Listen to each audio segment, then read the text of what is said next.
And we're live. So, uh, I've been seeing a big flare up of return to traditionalism or return to the way things were before, or time machine talk, and or if only women did this, and if only we could legislate women's biology, blah blah blah. And the reason I talk about, or I this like popped up in my head, and I think we should do a show on it, is because of several things, right? We saw a debate between Rich and Andrew about, is marriage worth it? Yeah. And for what it's worth, is it a good conversation to have? No, not between two people with a completely opposing views on marriage. It should be between two people that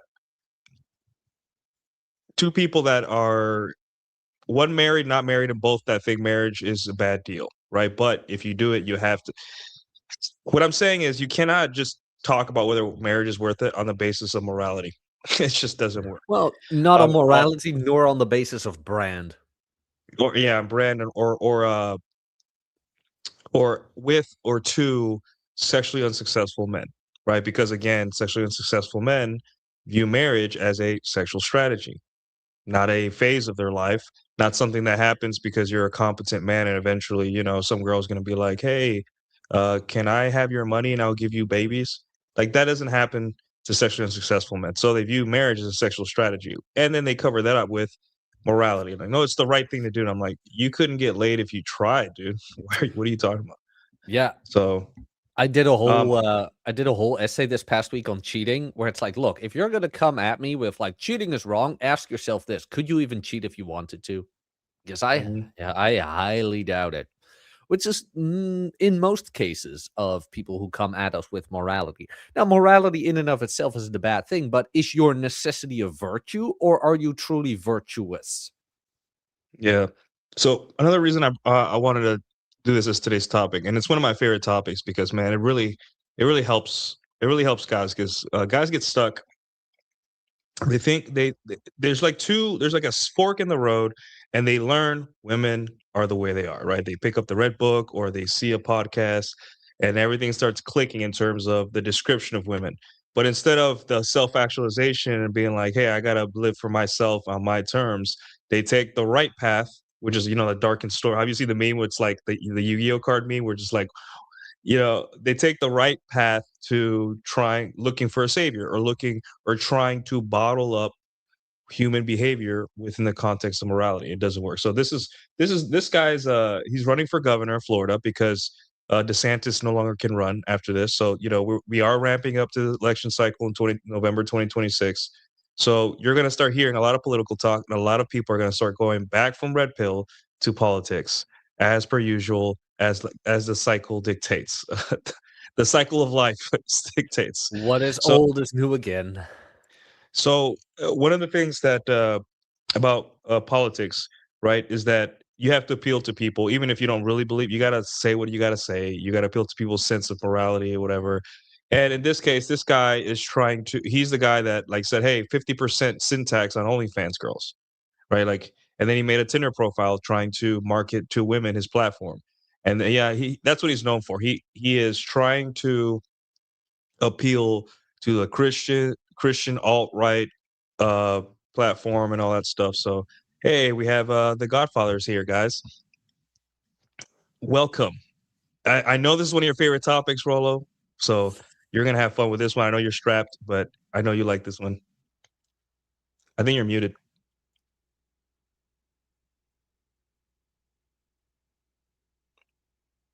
Still muted. The suspense. It's always so exciting when he comes on. He's building up the suspense.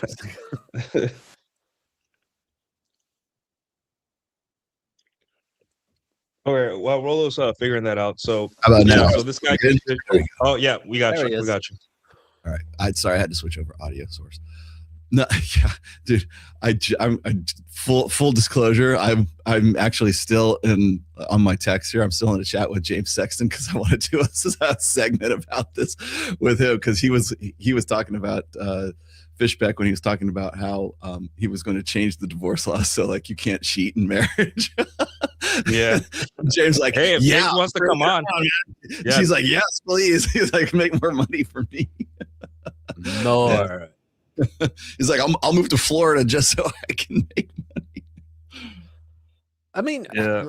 I saw the proposition, but it's like, look, if either spouse cheats, they do not have the right for to what's it called again, alimony or whatever. But it's like, first of all, there's a lot that's going to be faked, probably, and how if cheating occurred, how are you really going to prove it? That's also a thing, because snowball's chance in hell you're going to have access to your soon-to-be ex's wife is her phone and whatever. I wrote a very well thought out like response to that. Of course, everybody's like, well, just don't go into marriage planning to cheat. I'm like, who the fuck goes into marriage planning? No one does that. Yeah, no one does that. Yeah, well, if you can't keep your dick in your pants, I guess you like, you know what it's. Yeah, it's. He's like, well, it'll apply to men and women. I'm like, please.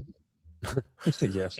All right, so let's play this clip, and this will probably set the tone for today's show. Lifestyle, entrepreneur, and then 4 degrees in, we learn it's OnlyFans.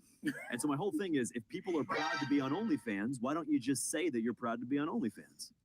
I am proud to be on OnlyFans. Okay. I think that some You didn't people say it in the beginning. don't need to know that, though. But why not? Why is there a stigma with it? I mean, this podcast is a red pill podcast. We know who the podcast is. There's a That's stigma very with this cute, podcast. Well, you guys have an know. opportunity to convince the audience, just as I have an opportunity to convince you. We're all coming in with an open mind.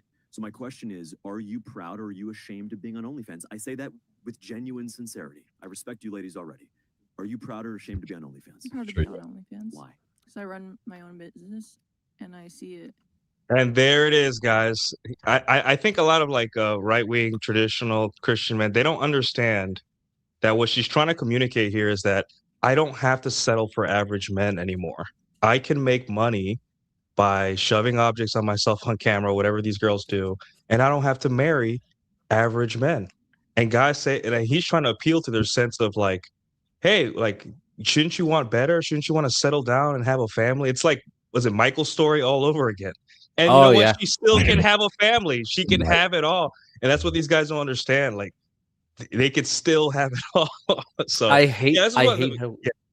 I Yeah, go hate ahead. how he used the word respect. Where it's like, oh, I respect you, ladies. Like, can you just say I accept the fact that you chose this path? I just want to know why. It's always the respect thing. It's a me thing. I know, but I hate it when they do Funny that. is like, God, I wish I was on that show because I would have been like, what form of respect? What form of respect are you referring to? Thank you.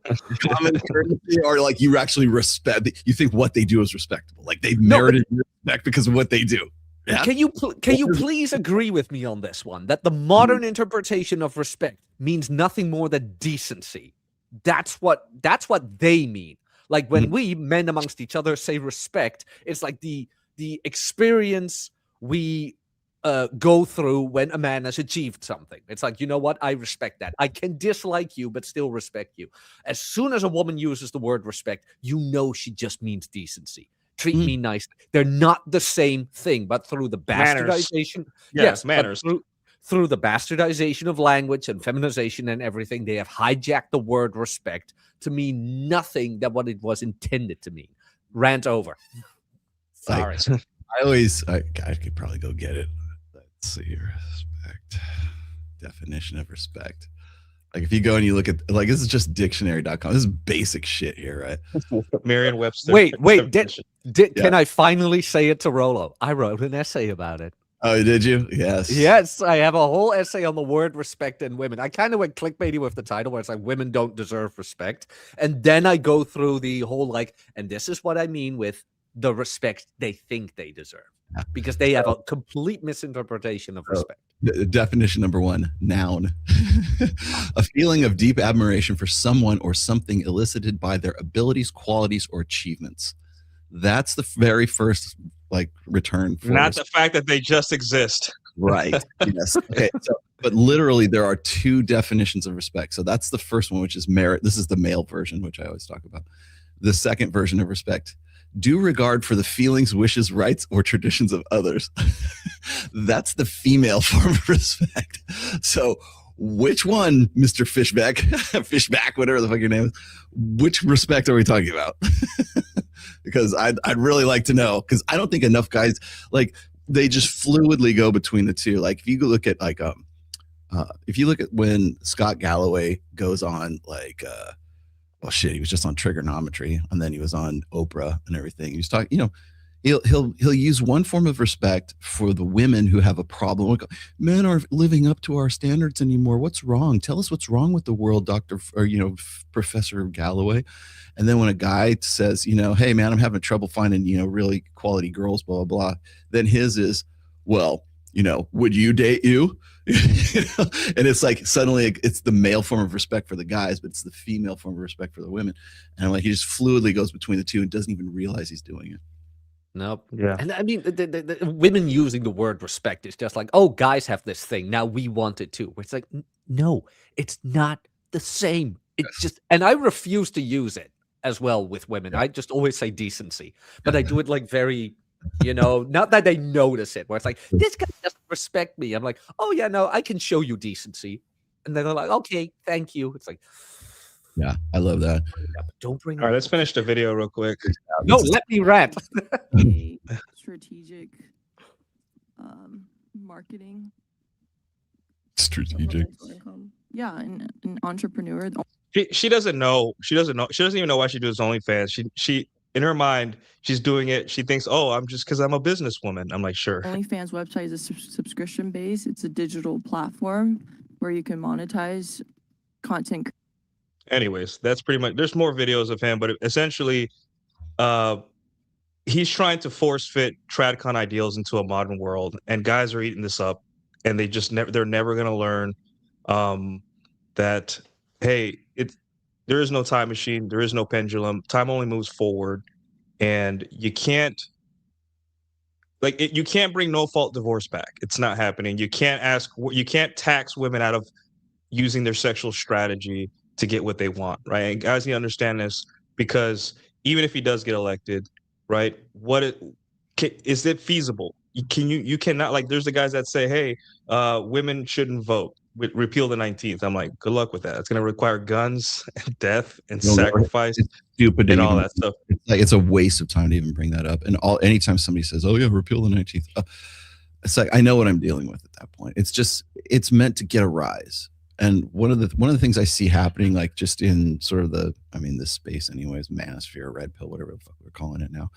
One of the things I see is we've gone from hold these bitches accountable on Fresh and Fit, right? Because, like, that's the whole thing. Like, it's almost like the mission statement for, like, whatever podcast, or for Fresh and Fit now, or whatever. I mean, and it's just like, first of all, it's a fool's errand. And then second of all, we've transitioned from hold these bitches accountable to hold these bitches accountable to my moral standard, right? Now, because that gets more play than just here's the stats and here's why, you know, OnlyFans is a bad thing. Just like, you know, economically, pragmatically, they don't care about that. That doesn't play anymore. They want the emotional rise of God said you're a bad fucking whore and you're on OnlyFans, and is finger wagging. That works better. Now it plays better to the audience than what like me and Myron were doing back when we would do, like, the body count videos. Like, we could go and like, we did a full, I just posted about this because somebody had come up with some stats about, like, how, you know, women can't pair bond, or they're in less happy marriage. Like, don't use the fucking term happiness. Like, you just talk about, like, marital contentment or whatever the fuck it is. Stop using the term happiness, because it's jobs. Measure a marriage and blowjobs. Stupid standard or metric to use. Like, anytime somebody says happier, like, you clearly have no idea what you're talking about, and you're just trying to sell me something. But the thing is that when Myron and I did a dedicated show, like, goddamn, almost like 3 hours show, based on just the statistics, just like, here's the a woman's ability to pair bond at certain like body count numbers or marital instability or STDs. Obviously, that's an easy one, right? And so all these follow-on related effects that are related to female promiscuity, right? Now we're focusing on that. And the thing is, of course, then you got a guy like Mac and Murphy goes, well, it's all the guys also suffer from it too. Like, yeah, but that's not what we're fucking talking about. We're talking about just women at this point, and it's okay to just focus on one side without having to balance it out with the other. But the problem is when Myron and I did that show, like we even said, we came down, he and I both came to the conclusion that it was like the number that where it's, the decline is about 5 to 6 bodies, right? And then that's where the fall off begins, right? Obviously 0 or 1 is the best, but if you're going to have somebody who has a sexual past or has boyfriends or whatever in the past, right around 5 to 6 partners was where you saw the fall off. And that's what we said. And guess what? Now everybody's saying the same fucking thing. They're coming to the same conclusions that we did like 4 years ago. But the thing is that data doesn't sell. No one cares about that. They care about, well, if you've got more than 6 partners, you're a fucking whore. That's what they want. That's the message that they want. And that's exactly what Fishback is doing right now, is he's trying to get to that. That's why he's proposing like you lose all basically it's winner takes all if you cheat, right? That's in the marriage. That's pretty much what he's got. I have the video if you want me to put it up here. I have it here, or I had it here, just where he was like publicly talking about like how he's going to, if he's elected governor, he's going to make it so like if you're caught cheating, like infidelity, what I don't know, and how is that defined is what I would like to know. If that's the case, then you lose everything. Like whoever the cheater is loses all, like winner takes all. Whoever doesn't cheat gets all the money. Custody, everything. They lose the kids, they lose the house, money, they lose money. But like I mentioned, how are you going to prove it? Like you can catch your wife red-handed, but if you don't have it on tape, you're screwed. Yeah. Well, what I wanted to know is this, and I posted this on the thing, is that what does, and again, this is me being analytical. No one cares. Because I'm talking about like, we care, Rolo. We care. What does infidelity constitute? Is it an emotional infidelity? Like, oh, he had an emotional affair. Is it he's addicted to porn, and so therefore he's cheating on me because he's jerking off to porn? Does that account? Or did he message a girl on Instagram? Does it have to be my dick entered her pussy? Is that the benchmark? Like, show me where the delineation is, because he's going to have to do that, especially if it's a high stakes game like winner takes all. He's going to have, that has to be very, very specific and has to be written into law. He's just talking out of his ass right now. He has no legislation for this. You know why, right? His opponent cheated on his wife. That's why he's bringing it up. Exactly. He wants to be the moral. He wants to be the moral candidate. That's why. It'll never happen. Never come to pass. Let's play this real quick. I might see if we can get some good. We got to do strong families. How do you fight for strong families? You have to incentivize marriage. You have to stop disincentivizing marriage. Look, a single mom is going to get more in food stamps than a mom who's married. So what message are we sending? Stay single. Get divorced. You'll get more money. So Thomas Sowell, my favorite economist, always said, show me the incentive and I'll show you the outcome. The incentive is for people largely to stay single, to not get married. Now, this part he understands. At least he understands economics. Like, hey, the incentive is to stay single. But a lot of these moralizing politicians or pastors or whatever, they see the incentive as we just want to be debaucherous. Like we just want to play the field till we're 80. We're just overgrown children. If you don't settle down, it's because something's wrong with you. But maybe the incentive, the incentive really is that what do we get out of marriage? Really, like that's the one question that was not asked during that debate between Andrew and Rich. Is like, what makes marriage so great? Like I sat through that entire thing, and it was like I did not sit. I couldn't do it. I couldn't do it. I think it's the only solo 4-hour stream I ever did, and it's like, what defines worth it? What is the whole worth it part? You know, like, and they just kept talking past each other. And look, I get Rich. Why it's deliberately ambiguous. Deliberately ambiguous. Yeah. And it's like I've made that argument so many times where it's like, guys, it's not that like the whole red pill, the guy swapping notes. We're not against marriage. We just acknowledge that it's a bad deal for men. Where it's like, look, if you're gonna go into this, don't do it blindfolded. I mean, most of the top tier guys are married, and for a long time, and they're very happy. But even Rolo, Ryan, everybody will admit it comes with risks, and you better be prepared. Things like that. And then every time, like a Wilson or this guy, no, marriage is the be all end all. And like 90, what was it? The risk of divorce is only 11% within Orthodox Christians or whatever. It's like, okay, cool. Fine. If that's the number, sure. But that 11%, what makes a marriage worth that 11% risk? That's what I want to know. And the answer is just not coming.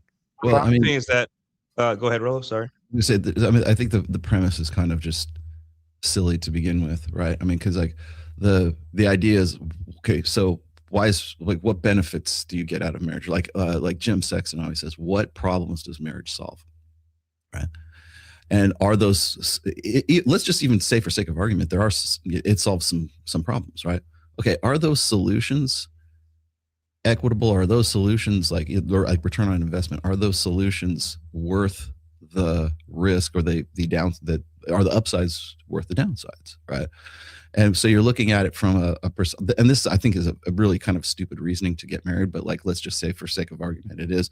You're approaching it from an egalitarian perspective. Like if I do this, then she has to do this, right? What do you bring to the table? We constantly hear that all the time. And the only reason that's even an issue, the only reason anybody even says that's even a concept in anybody's mind, is because they look at marriage and they look at relationships and they look at intersexual dynamics from the perspective of it's got to find some sort of happy balance between the two. Like a woman has to bring something to the table and the man has to bring something of equal value, like 50-50. Everything has to be. It's like there's no greater talking point than feminist talking point than the reason why we don't call them husbands and wives anymore is because, and we call them partners, is because we're stuck in this 50-50 mentality. We're stuck in this tit for tat, like quid pro quo kind of thing. And, throughout history, it's never been like that. Like guys have been like, the marriage rate was much, much higher prior to the sexual revolution when everything wasn't 50-50. If you think about it, right? It wasn't, because women knew their roles, men knew their roles, right? And women were the vulnerable sex and men were the sort of disposable / protector sex, or I don't know, however you want to call it, like sacrificial sex, right? But there was, women got a benefit out of it because their long-term security was met, and men got a benefit out of it because they got sex and they got, reproduction and everything else that goes along with it. But now we've decided that that's no longer a good model for marriage. Like I think it was it Dalrock? Dalrock said we've gone from a marriage-based model of relationships to a childcare-based model of relationships. And that's exactly where Andrew Wilson went. The only reason, like the best reason to get married is because it provides a stable foundation for raising children in. Okay, so we've established that that's a benefit of marriage, like mommy and daddy, right? A two-parent, nuclear family. So why are you doing that in the first place? Is it because you want to and you want to reproduce and you want to have good children and everything? Like they're seeing that as sort of like this universal good. And perhaps it is, but is the motivation for it because that I'm in love with my wife and I want to have children with my wife and everything? Or is it because I'm trying to save Western fucking civilization? It's like, well, I'm in a marriage. It really sucks. It's sexless, but I have 2 kids from, when we were having sex, and I feel like I owe it to Western culture to stick it out with this bitch. And I'll just jerk off to porn or whatever until until we're empty nesters. And then I'll decide what to do. Right. That's the mentality. And I'm not saying, that's the worst case scenario, obviously, but that the mentality is we're married because we're trying to save the West. We're trying to increase the fertility rate. We're trying. It's like that's so. If that's the operative premise. That's what he was arguing with Rich the whole time. Okay, from there, what's the best methodology to achieve that? Right? He's going to say he's Orthodox Christianity or whatever. You can like layer on whatever your ideology is after that. But the base premise is that we get married for the sake of the kids, not for the benefit of the wife or the husband, but because, and not even really for the benefit of the kids, for the benefit of Western humanity. That's basically the overarching white people or Christians or whatever group they belong to. Yeah. Well, have you guys seen that? Have you seen the meme where it's like Dan Bilzerian is in one side, he's got like these hot chicks? Oh yeah. Gets posted every 3 months and everyone goes crazy. And then it's this other guy on the other side of the meme, and he's like, it's one dude. He's like, he looks like he's out of Yellowstone. He's got that cowboy hat on. He's got this beautiful like blonde thin wife, and they're surrounded by 5 or 6 kids, and then there's usually like a pregnancy test, and another one's on the way. and of course they're like this white, Christian family that lives on a ranch somewhere in Montana, like in Bozeman, right? And it's both. The funny thing is that, okay, so then on one side, on the Dan Bilzerian side, this is not a flex, this is a flex, and it's the the married couple and everything. And I'm like, both of those are fantasies. They're the same woman. Ideal, exactly. The woman's had her fun with Dan, and now she's with him. But they're even the same woman. They're both fantasy ideals, because most guys who are married aren't living on fucking Yellowstone Ranch. They're not homeschooling their kids. They're just trying to figure out like how to fucking live paycheck to paycheck. Right. Their wives are fat as well. Yeah. Like everyone's fat. They're equally fantastic. They're equally like these largely unachievable ideals. Very few men live the lifestyle Dan Bilzerian, and very few men can afford to buy some ranch in the middle America, have this woman who has had 5 kids and still looks like she's like porn star ready, like she keeps herself in shape, and she's just out there churning butter and milking cows. Not on TikTok. Not on TikTok or Instagram. And homeschooling the kids because we don't want them to go to some liberal fucked up college. They're both equally fantasies, but the one that people are gravitating towards is the Tradcon ideal rather than the Dan Bilzerian ideal. But they're both equally like stupid, and they're both equally, fantastic. Like, first, I know Dan, so I know what his lifestyle is really like. But they're straw manning both of those like life paths. But the one that sells the best right now is exactly what this guy's selling. It's exactly what Andrew Wilson is selling, whether he knows it or not. Maybe he does, but it's a fantasy ideal.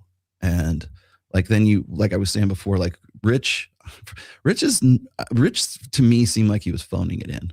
He didn't want to be there. Like, yeah, you win, whatever, because what Andrew is a master at is he'll do these debates, right? But they're not debates. They're clickbait. Instead of clickbait, it's clipbait is what it is. It's bait farming, yeah.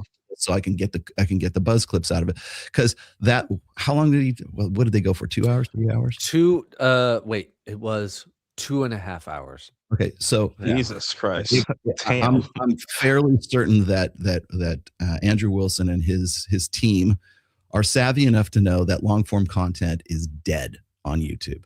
But what's not is those really quick, 3-minute clips or, a YouTube short. Look how I own this guy. And then of course he, does some AI, thumbnail with Rich looking like he's just frothing at the mouth or something. He's like, that's not Rich. We know that that's not Rich. Right.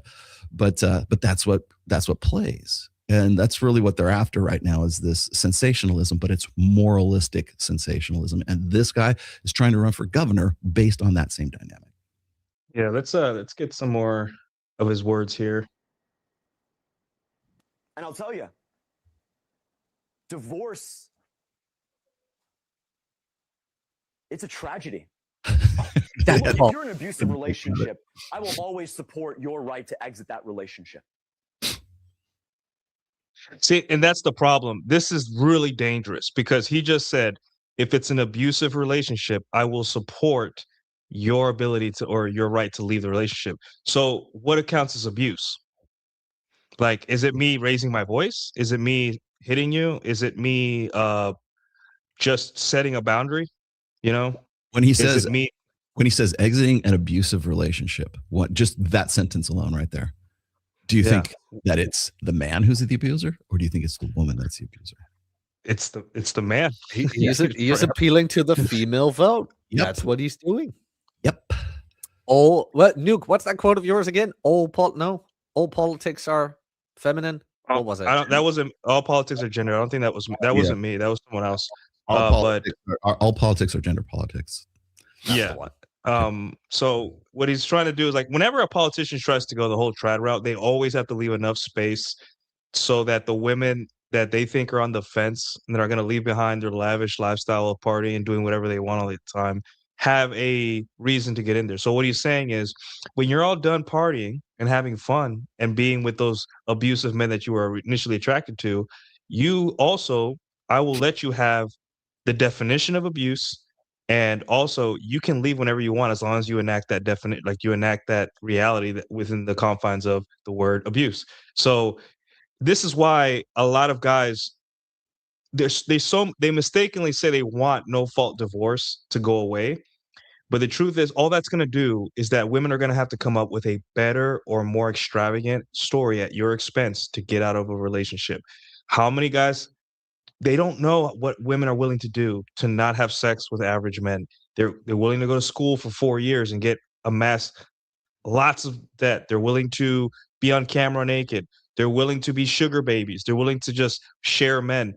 Women have made it very clear that they do not want to have sex, marry, or have children with average men, at least if they don't have to. So let's continue on here. But if you cheat on your partner, I'm going to reform the divorce laws. No, you're not. So you give up 100% of everything. No questions asked. If you are an adulterer in our state, and then there is a divorce, no question. you as the adulterer, you as the cheater will lose full custody and will lose full claims to any assets in that marriage. And Okay, here's the thing. Yeah, go ahead, Jack. Here's the thing. What if? Just a what if scenario, right? The guy cheats. And it's like, oh, you lose everything. But what led up to him cheating? That's what I was going to get into next. Yeah. It's like, is somebody going to ask? Like, she withheld sex from him for years. She got fat. She got ugly. He wasn't allowed to see his friends. No, nothing. And you know what? He gets his needs met outside of the marriage. Boom. Just loses everything. Even though going through years of abuse, because that's what withholding sex really is. This is just abuse. Let's be honest here. And then because of that, he loses everything. Jim Sexton had this. He told this one story of one client he had, and he said the guy was like worth a good chunk of change, but he was in a sexless relationship, right? And he didn't have a porn addiction or anything like that, but like he was just like he wasn't getting laid, and so he would just basically occasionally, like once a month or something like that, go visit like a Thai massage place or something, and get a tug job or something like that, right? Never had sex with any of them, just like had them give him a hand job, right? And that was considered infidelity under that's what they were trying to prove in the divorce settlement, that's here's a guy trying to just basically hey, I'm sexist, come on, but that's all it took. And then as a result, the guy like ended up losing like half his ass, and he was like worth like millions of dollars too, just for tug job, because that apparently that meets the criteria for whoever the judge is. And yeah, the other thing I think is funny is if this guy is okay, first of all, he's not serious. This is just horse shit. He's just trying to he's just slinging mud at his opponent. That's all. But the other thing is that, first of all, this would never pass. That would never happen because there's too much money in the divorce system for this to pass. And then he would also have to throw out no fault divorce, because there would have to be a fault. Right? For you to establish that cheating took place, it would have to be in a fault system. So the first thing you would have to do to even get this off the ground is repeal no fault divorce in Florida, which is never going to happen because the divorce attorneys won't let that happen, right? And it's also there to streamline the divorce process, because imagine for a second that he manages to repeal no-fault divorce. Great. Okay, we're now imagine the influx of divorce cases that will come in from women. He cheated. Well, what does that constitute? And then you've got this influx of hundreds of thousands of divorce cases into the Florida, divorce court system, whatever.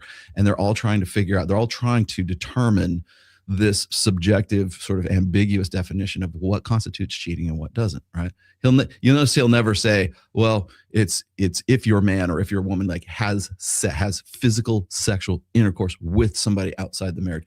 If he defined it as that, at least I could say, okay, well, at least he's thought this out. He hasn't thought this out. It's just him like politically grandstanding. It's just a campaign promise that will never happen. It's an abstraction. Like we don't even know how this can be done. Imagine the legalities, the legal issues you would have to get through before you could even initiate that. You'll never do it. Like he'll spend his entire 4 years as Florida state governor or whatever, however long the term is. He'll spend that entire term, and he still wouldn't be able to do it because the legalities would take. Even if it was all he was going to do it, you're never going to streamline. He would never be able to do that starting day one as governor of Florida. He couldn't do it. It would take 5, 6, 10 years for that to even take place legally, if it could ever happen at all. Yeah. All right. Let's finish the video here. With all due respect, the reporting from the Daily Mail yesterday makes clear that Congressman Donalds did commit adultery when he hit on Erica Donalds and then was later divorced by his wife, Bisa Hall, in 2002. It applies to everyone, male or female. If you enter the covenant of marriage and then you cheat, you're giving up everything. You don't have any rights, because I've seen up close, not in my own family, but people close to me who have suffered through the stress, the pain, the affliction of divorce. The GOP says that we don't have privilege. I actually disagree. I have a lot of privilege. I have the privilege of growing up in a 2-parent household. I didn't have. Jesus.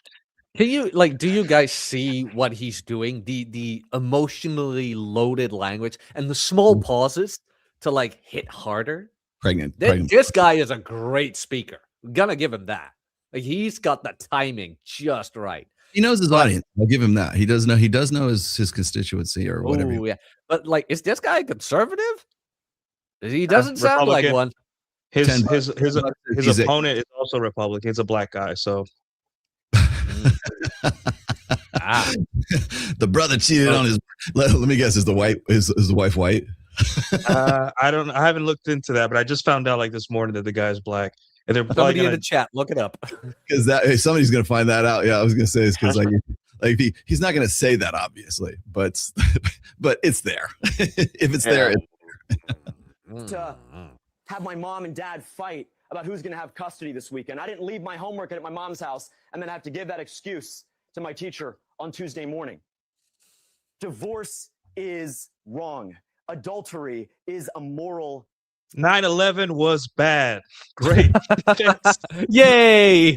Yay. Clap, everyone. Yay. Lovely Family Guy reference. Wait. Ryan would say in other news, knife found in kitchen. And if you commit it, no, we're not going to arrest you. But if we're not going to arrest you, wow, that's how bad it is. If you cheat, oh my God. You are a man and you cheat on your wife in Florida, get ready to lose everything. That's the Freudian slip. He just said, if you are a man. He didn't say if you are a person. Yes. We already know where he's coming from, where he's going with this. Yes. Let me finish video. We will not tolerate that in our state. We will stand up for the dignity and the sanctity of marriage in Florida. Dude, okay, I know we shouldn't wish harm upon others, but how much Schadenfreude will we experience when it turns out his wife is cheating? Where it's oh God, that would just taste so good. Where it's Well, the other thing is it's so low. I mean, yay! That's all. That whole speech was just for that, right? There's nothing to it. He simply cannot affect anything like that.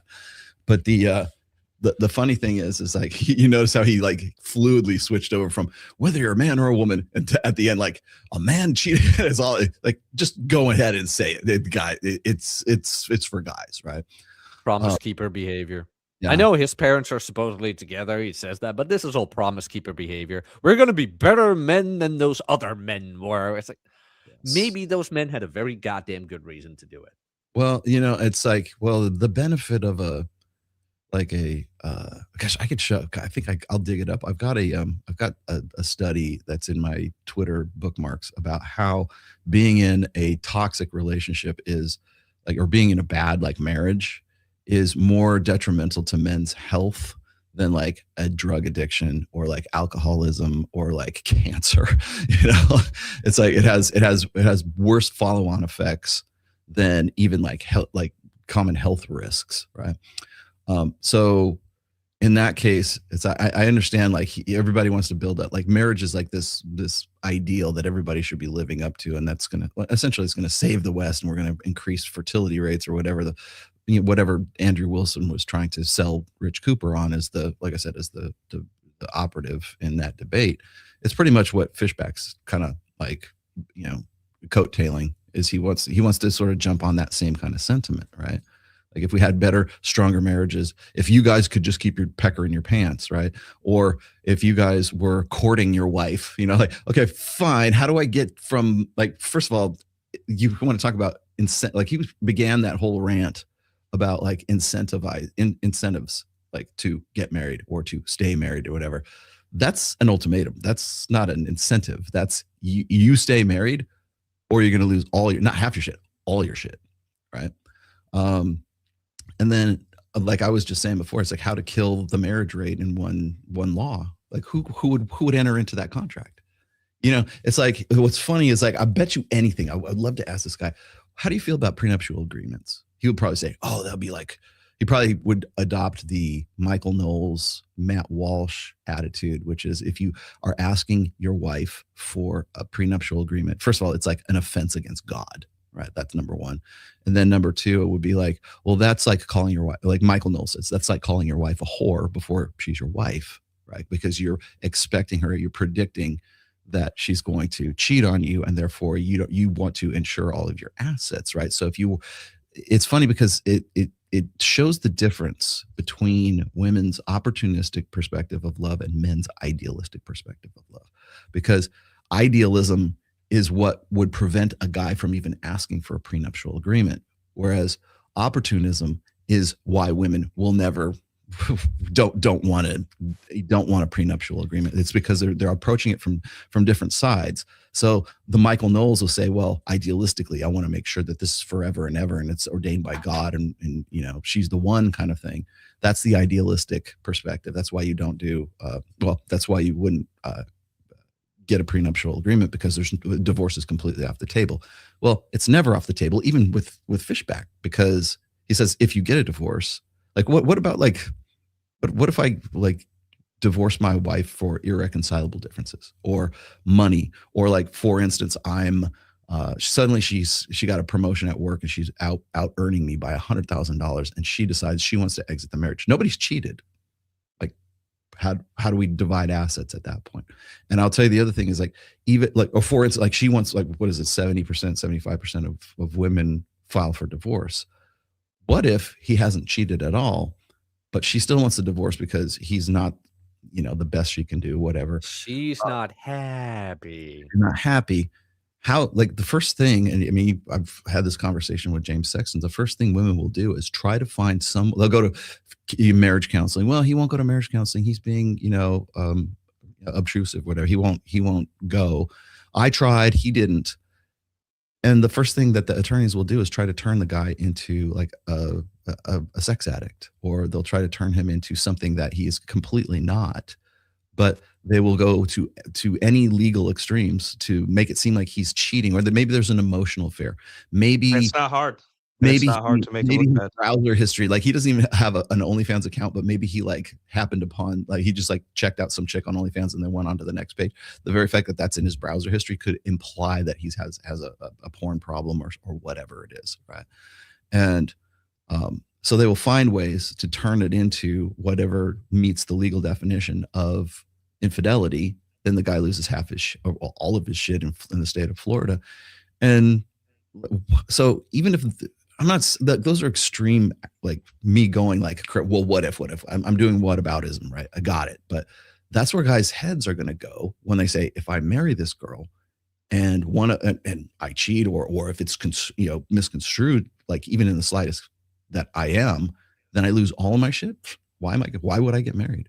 You talk about incentives. That's the worst disincentive I can think of. You want to raise the rate of, or lower the rate of marriage in the state of Florida. I can't think of a better, legality than you lose all your shit. Why would I enter into that contract? It's already an unconscionable contract as it is for guys. If you've read my book on religion, in the marriage section in religion, I go into like the unconscionable contract. It's a contract that is so like it's illegal. That's a legal term. Like it's a contract that is so egregious that no one in their right mind, unless they had a gun to their head or they were like high on cocaine, would ever sign on to. And so therefore it can't be enforced, or it can't be like it's illegal for anybody to do this. And the modern marriage contracts actually live up to the definition of an unconscionable contract. Now you're going to pile on top of that, I lose all of my shit. It's even that much more unconscionable. Like, who would get into a relationship if that was a business deal?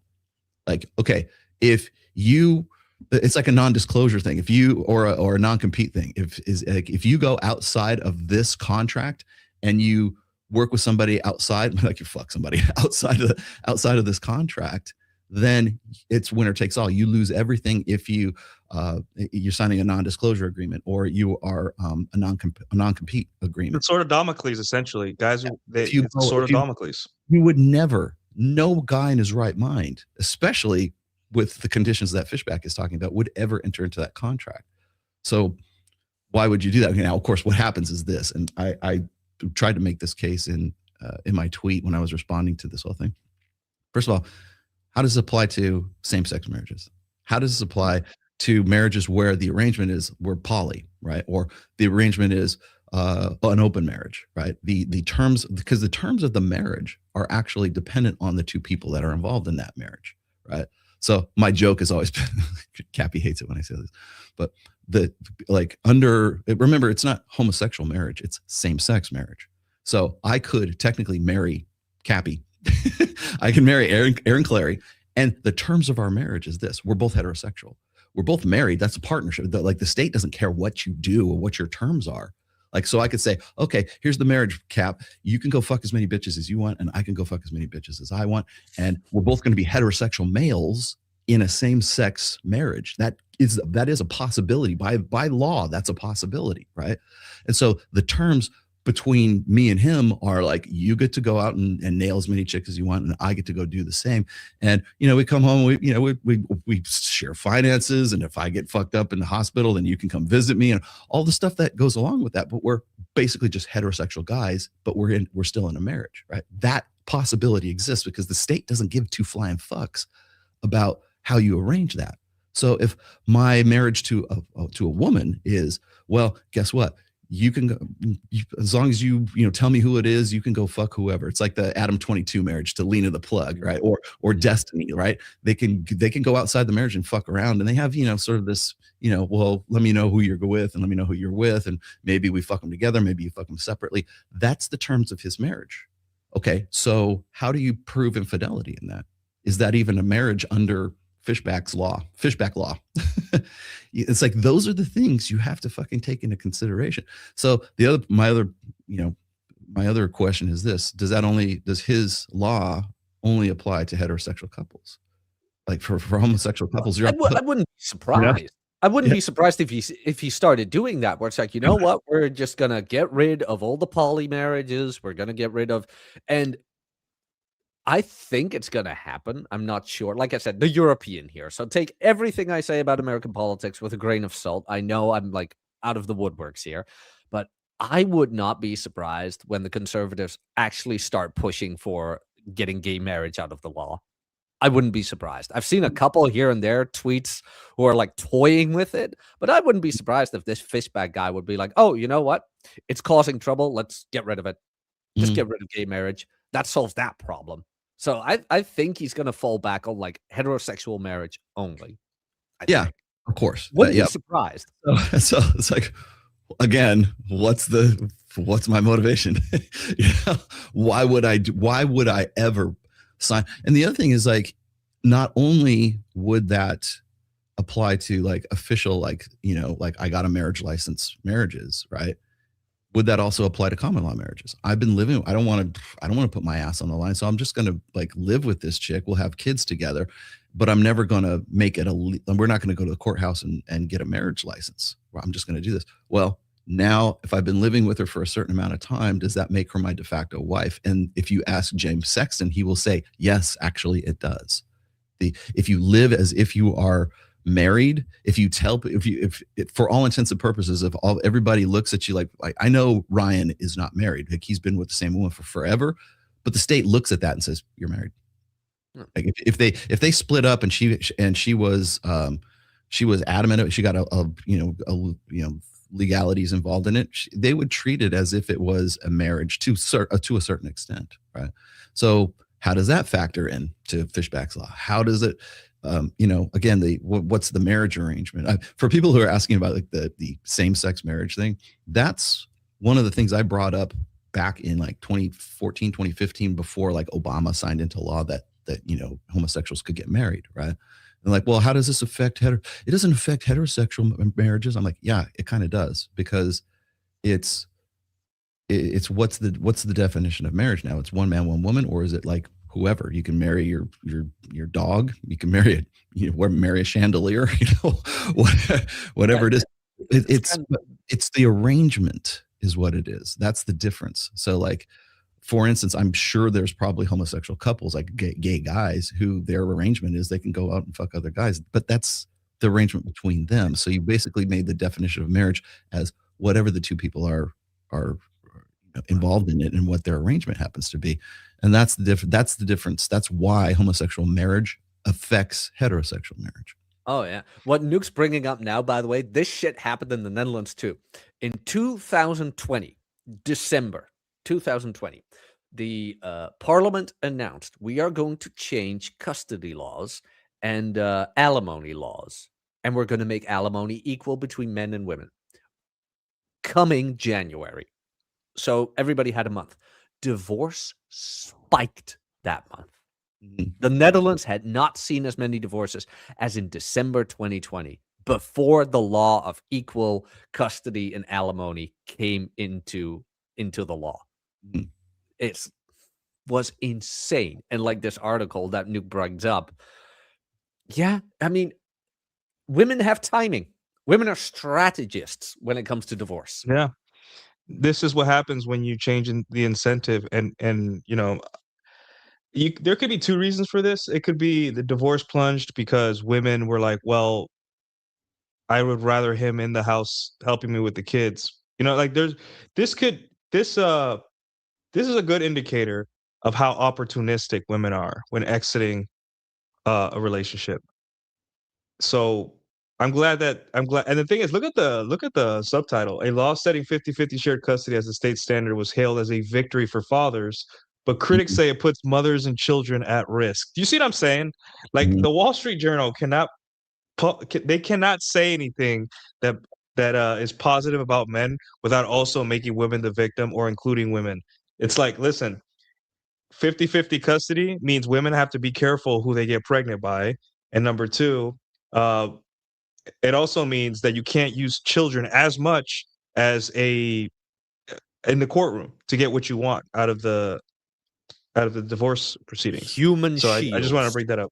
Yeah, you can't use them as shields anymore. So I love it whenever I get the question, like when you say like, well, women initiate 70-75% of divorces, and people are like, well, yeah, but what are the guys doing to make them, those women crazy, and so therefore they have to, they can't live with them? Or it's the men's fault that the divorce rate is filed primarily by women. Even James Sexton talks about this too. Like he's like, well, you got to remember that some of those divorces are guys just exiting the marriage, like just like leaving and never coming back, like saying, peace out.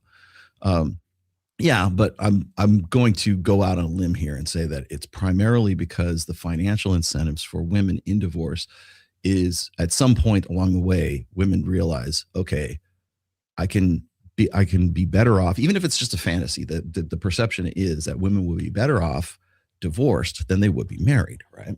And so the financial incentives are like, whether it's the state, whether it's child support. Alimony, by the way, is very rare. I think a lot of guys build up alimony like really crazy. Like I think only like 10% of divorces actually involve alimony per se, and that's only in like big ticket divorces.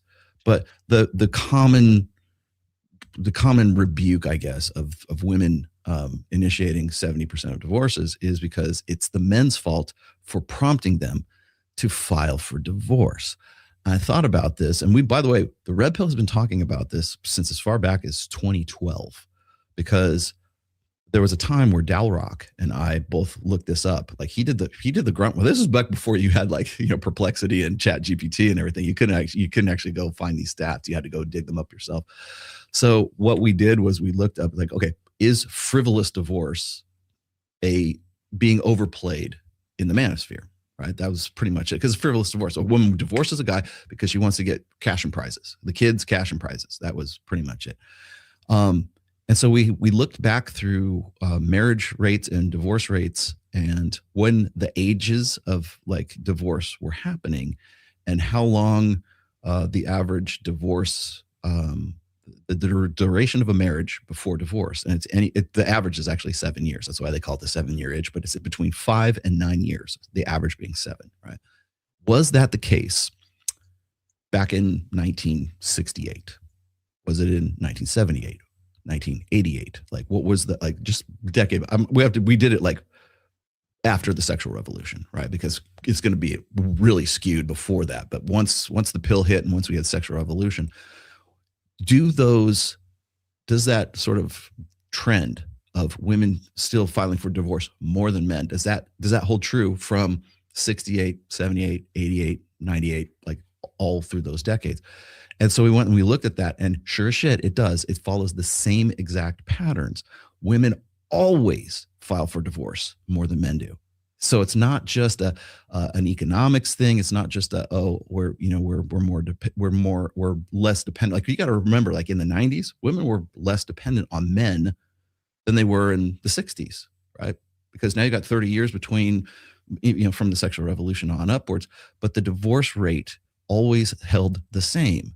So the only explanation that we could come up with is that it's not men that are consistently assholes or cheating on their wives, and so therefore women have to file for divorce. It's because of financial incentives. It is always a better deal, or at least perceptually a better deal, for women to divorce their husband, take the money, and then start over again. And you got to remember that starting, like especially if kids are involved, that woman gets child support, and she gets, if it's spousal support is involved, that woman gets those benefits until she gets married again. And then, that is one thing, though. I don't know if it still holds up, but it turned out that after marriage, men tend to do way better in dating than women after divorce. Does that still hold up? Like, okay, they get the money, and don't get me wrong, losing money is never fun. But when it comes to prospects and dating, women really pull on the short end of that stick.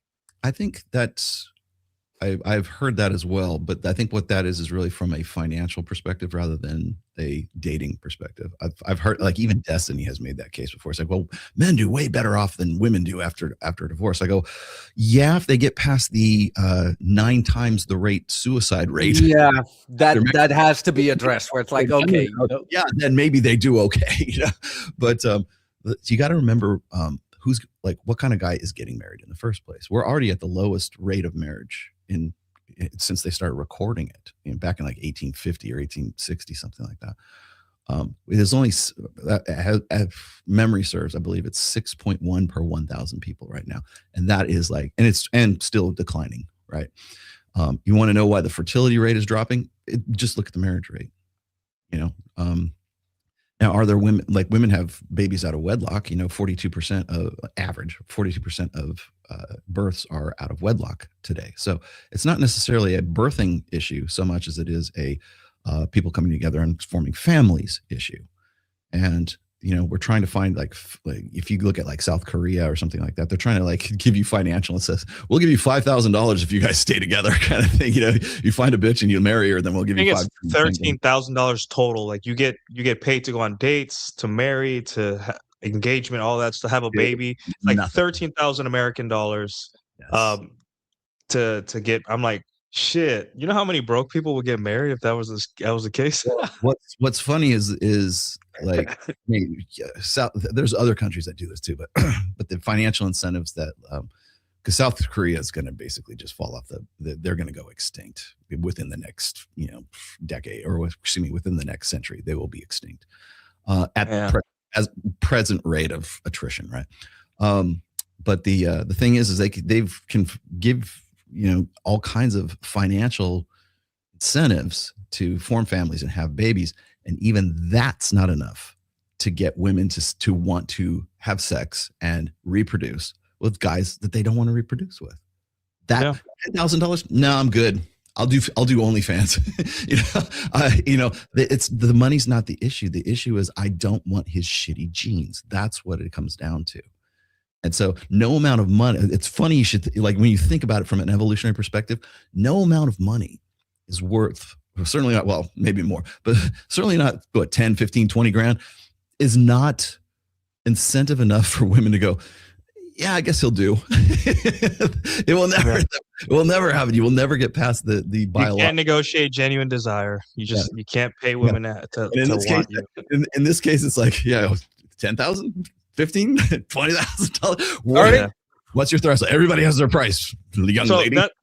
So this is why I tweeted that, like, even the highest IQ, smart, most charming politicians do not understand female nature, right? Because whether it be James Fishback or the Korean government, they still think that the issue is that, hey, we're not giving women enough. We need to give them more. You know why, right? The smartest dogs are the easiest to train. They've all been conditioned. They've all been feminine. They've all been conditioned in a feminine way. All of them. It's fun. What I would think is be fun because like Fishback is, and there's a reason why he wanted to go on Fresh and Fit. I mean, because they've got a big platform, obviously. But he wanted, like, if he didn't want to be there, he wouldn't be there. If he thought he was going to be stigmatized, or he didn't think he was going to get some sort of like reach going on Fresh and Fit, he would never have gone on, right? It's like, why didn't Kamala Harris go on Joe Rogan? Because she didn't see the value in it. She thought she would do worse. She thought she would do worse by going on there than she would have benefited from it, right? So Fishback goes on Fresh and Fit because he sees a benefit in going on there. And the benefit is I'm the candidate, the moral candidate who's going to go on Fresh and Fit and school. Like he's going to play the part of Andrew Wilson and school these OnlyFans girls on their immorality of being OnlyFans girls, right? And he's going to play that role and thinks that that's going to be his ticket to success, going to be his ticket to the governor's mansion, right? Imagine you have a red pill candidate who's like, nah, go ahead. I'm going to incentivize more women to go on OnlyFans. I'm going to, like, if you just go completely the other way, I think men should like spin more plates. I'm going to incentivize guys to spin more plates. Like I'm going to create laws to empower pickup artists. Imagine if you're that guy and you lean into that.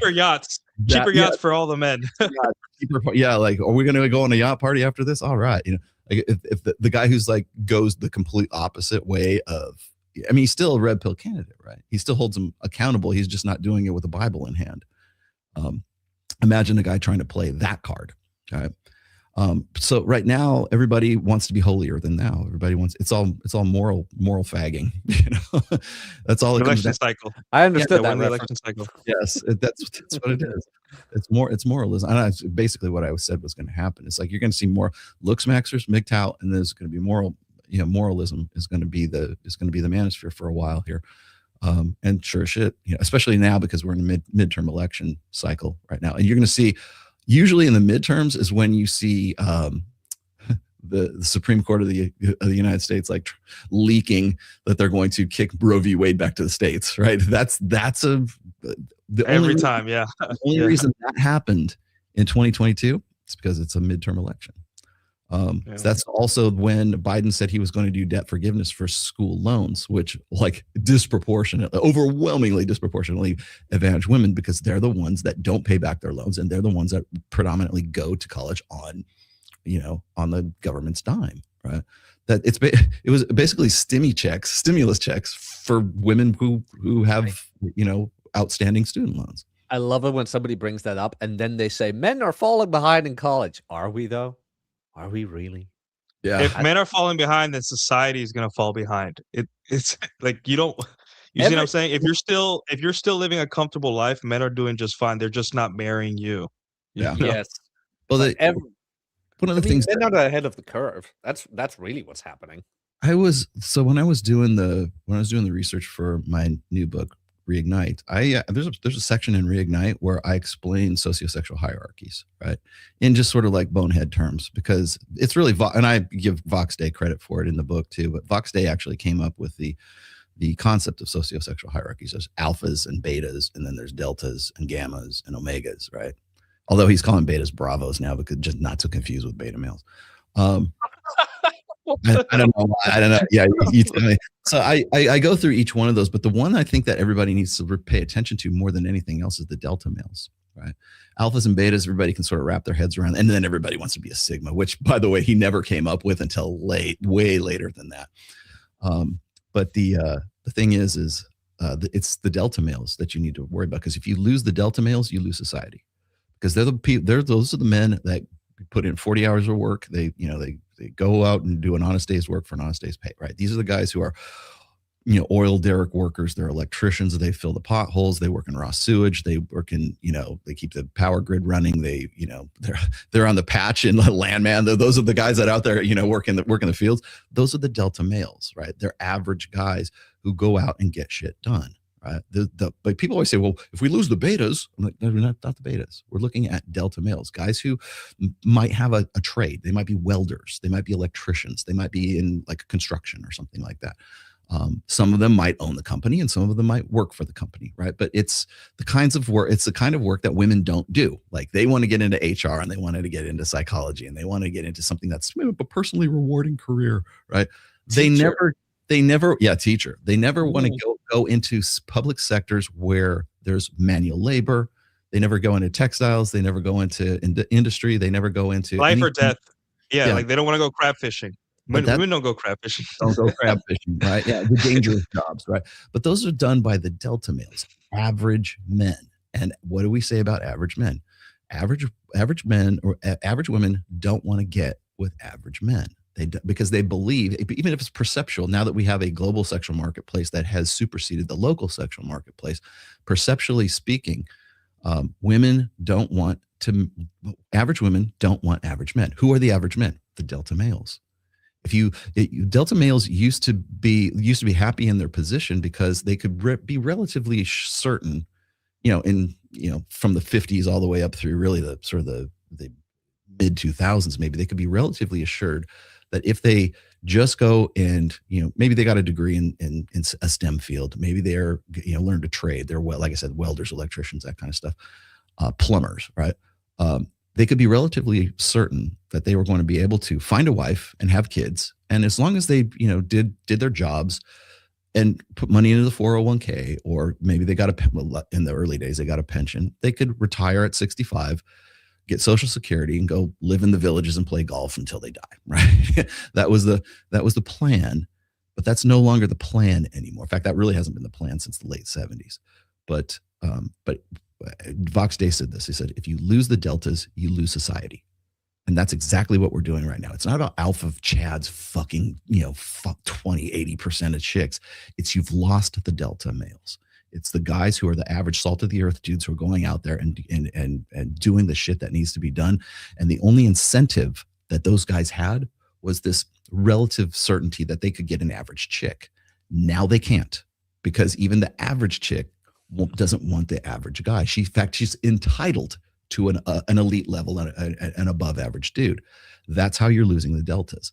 And the more you lose the deltas, and it's not going to happen overnight, but it'll happen over the course of decades, where guys, even the average delta males, aren't marrying and they're not having kids anymore, and they're not performing the function of delta males, because why? Why would you? What's their incentive to do that, right? Why would, in fact, that's why you want to know why there's this, Lost Boys generation. These guys are just, it's the male loneliness crisis, or however you see it manifested, right? Men are dropping out of society. They're neats, right? They're not in education or whatever, training, whatever the fuck it is that you hear Scott Galloway. He's so worried about this society of asexual, they're just simply dropouts, right?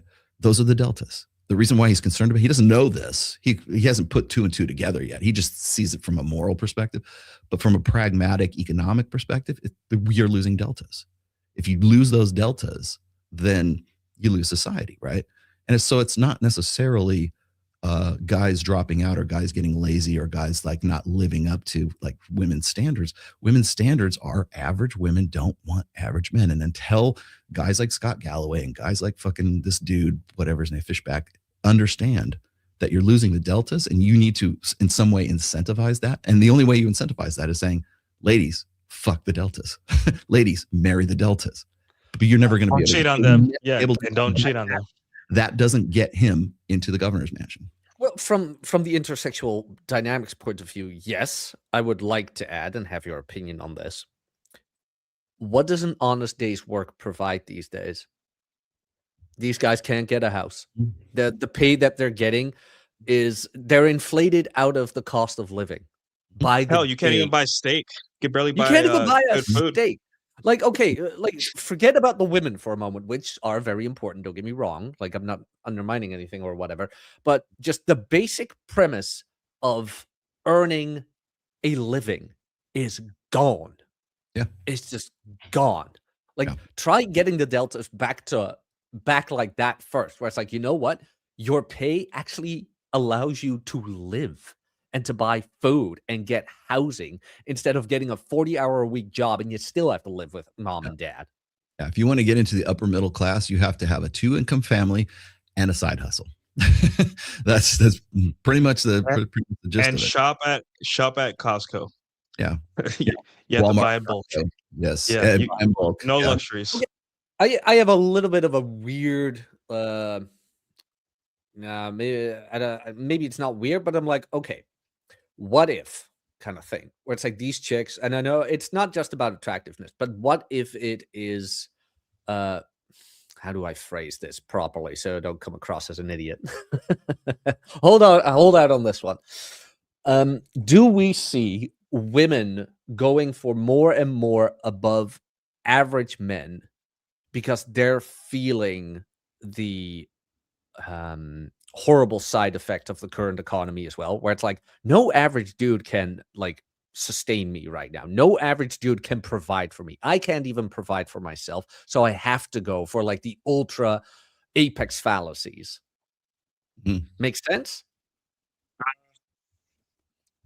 Well, what's the stat that women want, like a man that earns 60% more than he does, like on average? That's like the stat or something. Yeah, and I think that the thing I'm trying to formulate here is, does that have to do with women not wanting to marry?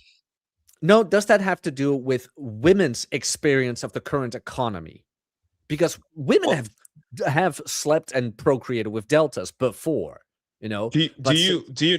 There's two things that kind of that I and I know this is like a point of contention within the red pill. Is it because times are hard and women don't, and then there's a whole the time between a woman, the more technology you have, the time between a person is economically viable, and the time they turn 18 is wider. So you don't become an adult until later on in life.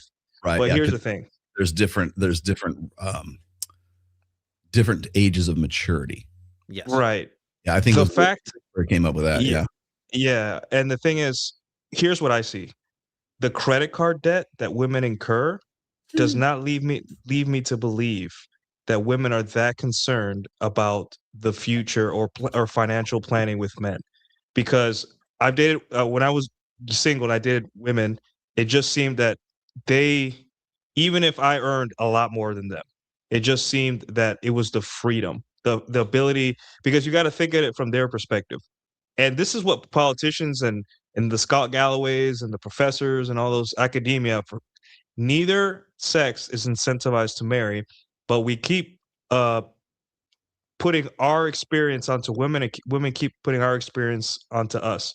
So from a man's perspective, you barely qualify, and when you do, what are you giving up, right? You incur this lifelong responsibility, and if you have the means and the money and the ability to get a wife, you most likely have options at some point, right? Like, yes, dorks get married all the time, but you probably have the ability to sleep with more than one woman. So you turn 31, 32, 33, you start hitting your stride in life, and all of a sudden women are like, the women your age are like, hey, settle down, I'm done and you're done, right? And men are like, wait a minute, the cashier just smiled at me.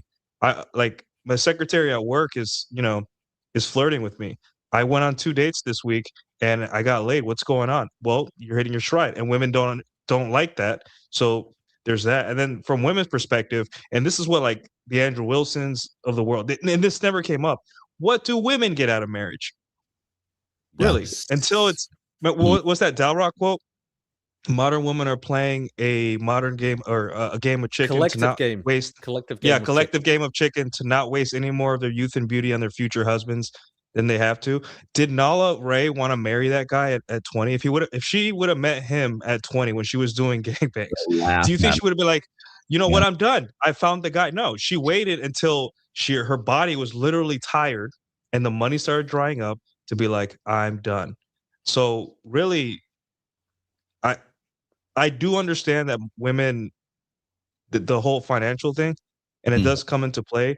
But with credit card debt and how women are willing to just put everything away and keep amassing debt, body count, and STDs or whatever they're amassing, I just believe that women love their freedom, and they themselves, even though they bitch and complain about it, see no benefit in marriage besides, hey, I'm done and I can no longer live the life I want. I have to get married now. That's also a thing, like with women's choices, right?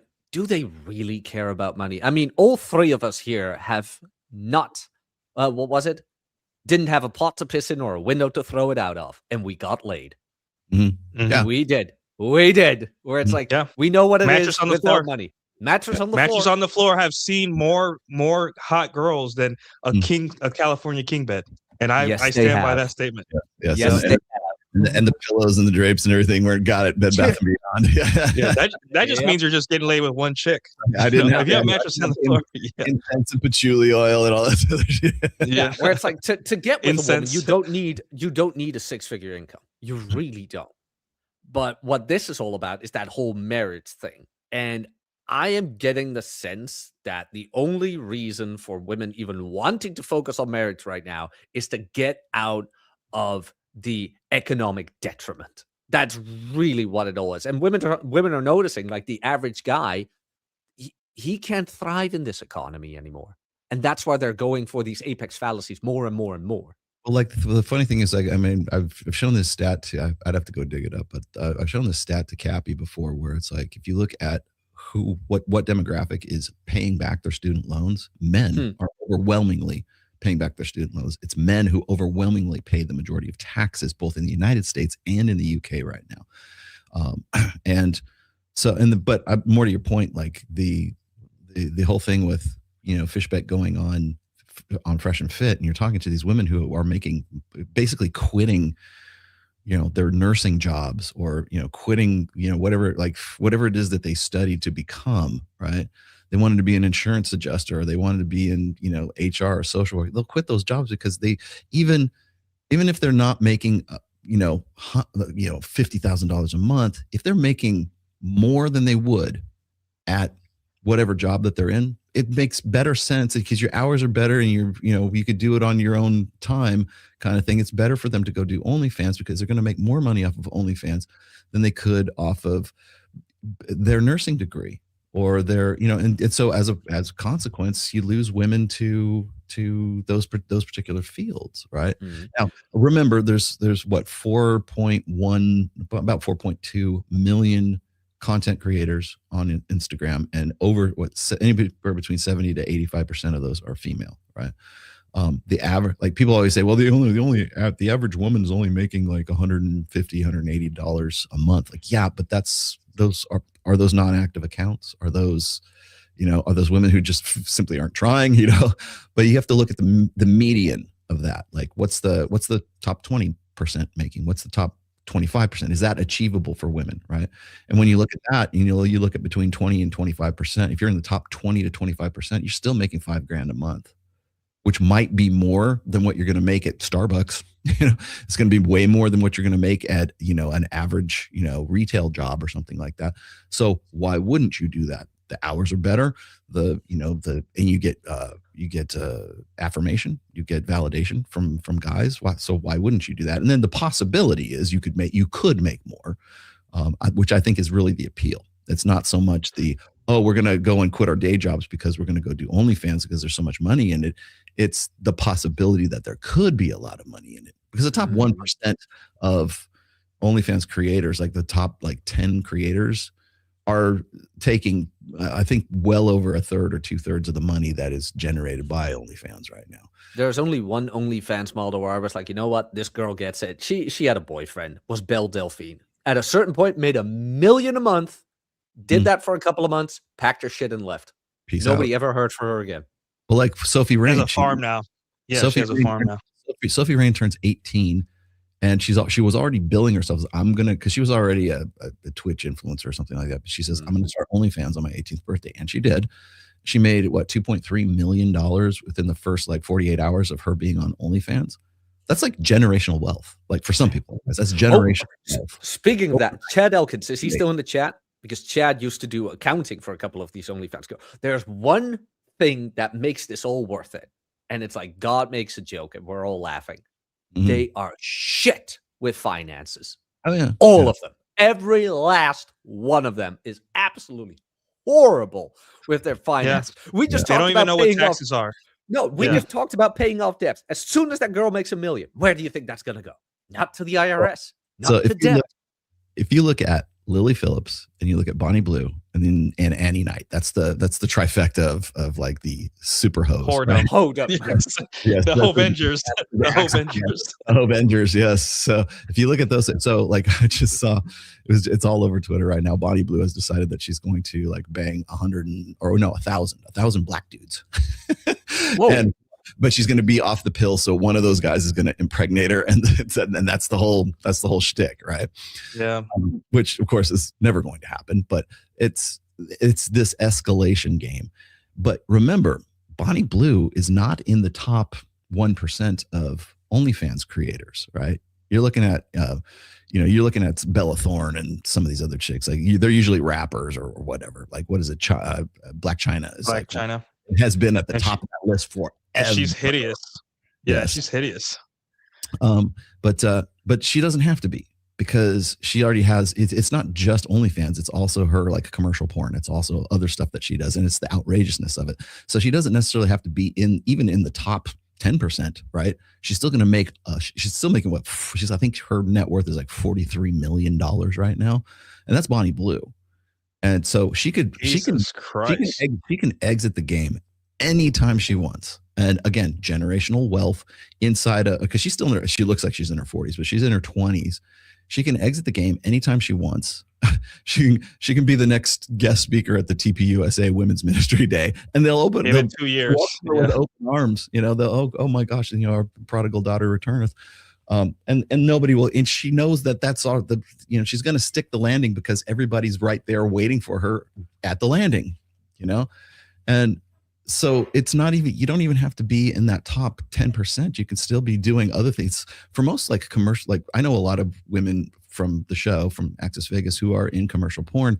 They just use OnlyFans to supplement their you kind of have to. It's like if you're in commercial porn, you kind of have to have an OnlyFans. They might not even be doing any kind of porn content. They're just showing their bodies off in lingerie or whatever, and then pretending like they give a shit about you. But it's really just a funnel for commercial porn. Hey, I'm doing a shoot today. Hey, don't forget, go buy this on ManyVids or whatever it is. And they're making more money off of that. But you can still use OnlyFans as a springboard for other marketing tactics that you can do as well.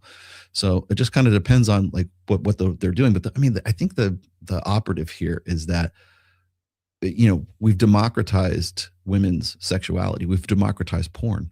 Like any chick can do it. Any woman can be a porn star right now. And it doesn't matter how old you are, how fat you are. There's going to be a niche. So, like somebody's going to want to see you naked at some point.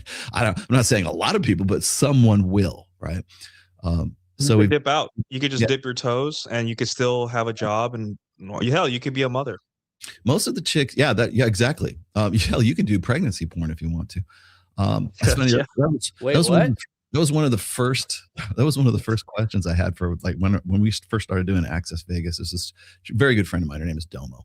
She does FinDom, financial nomination, and then she does like foot fetish stuff, and then she has her own line of lingerie, and then she does commercial porn, and then maybe she gets pregnant. She does mommy porn, whatever it is.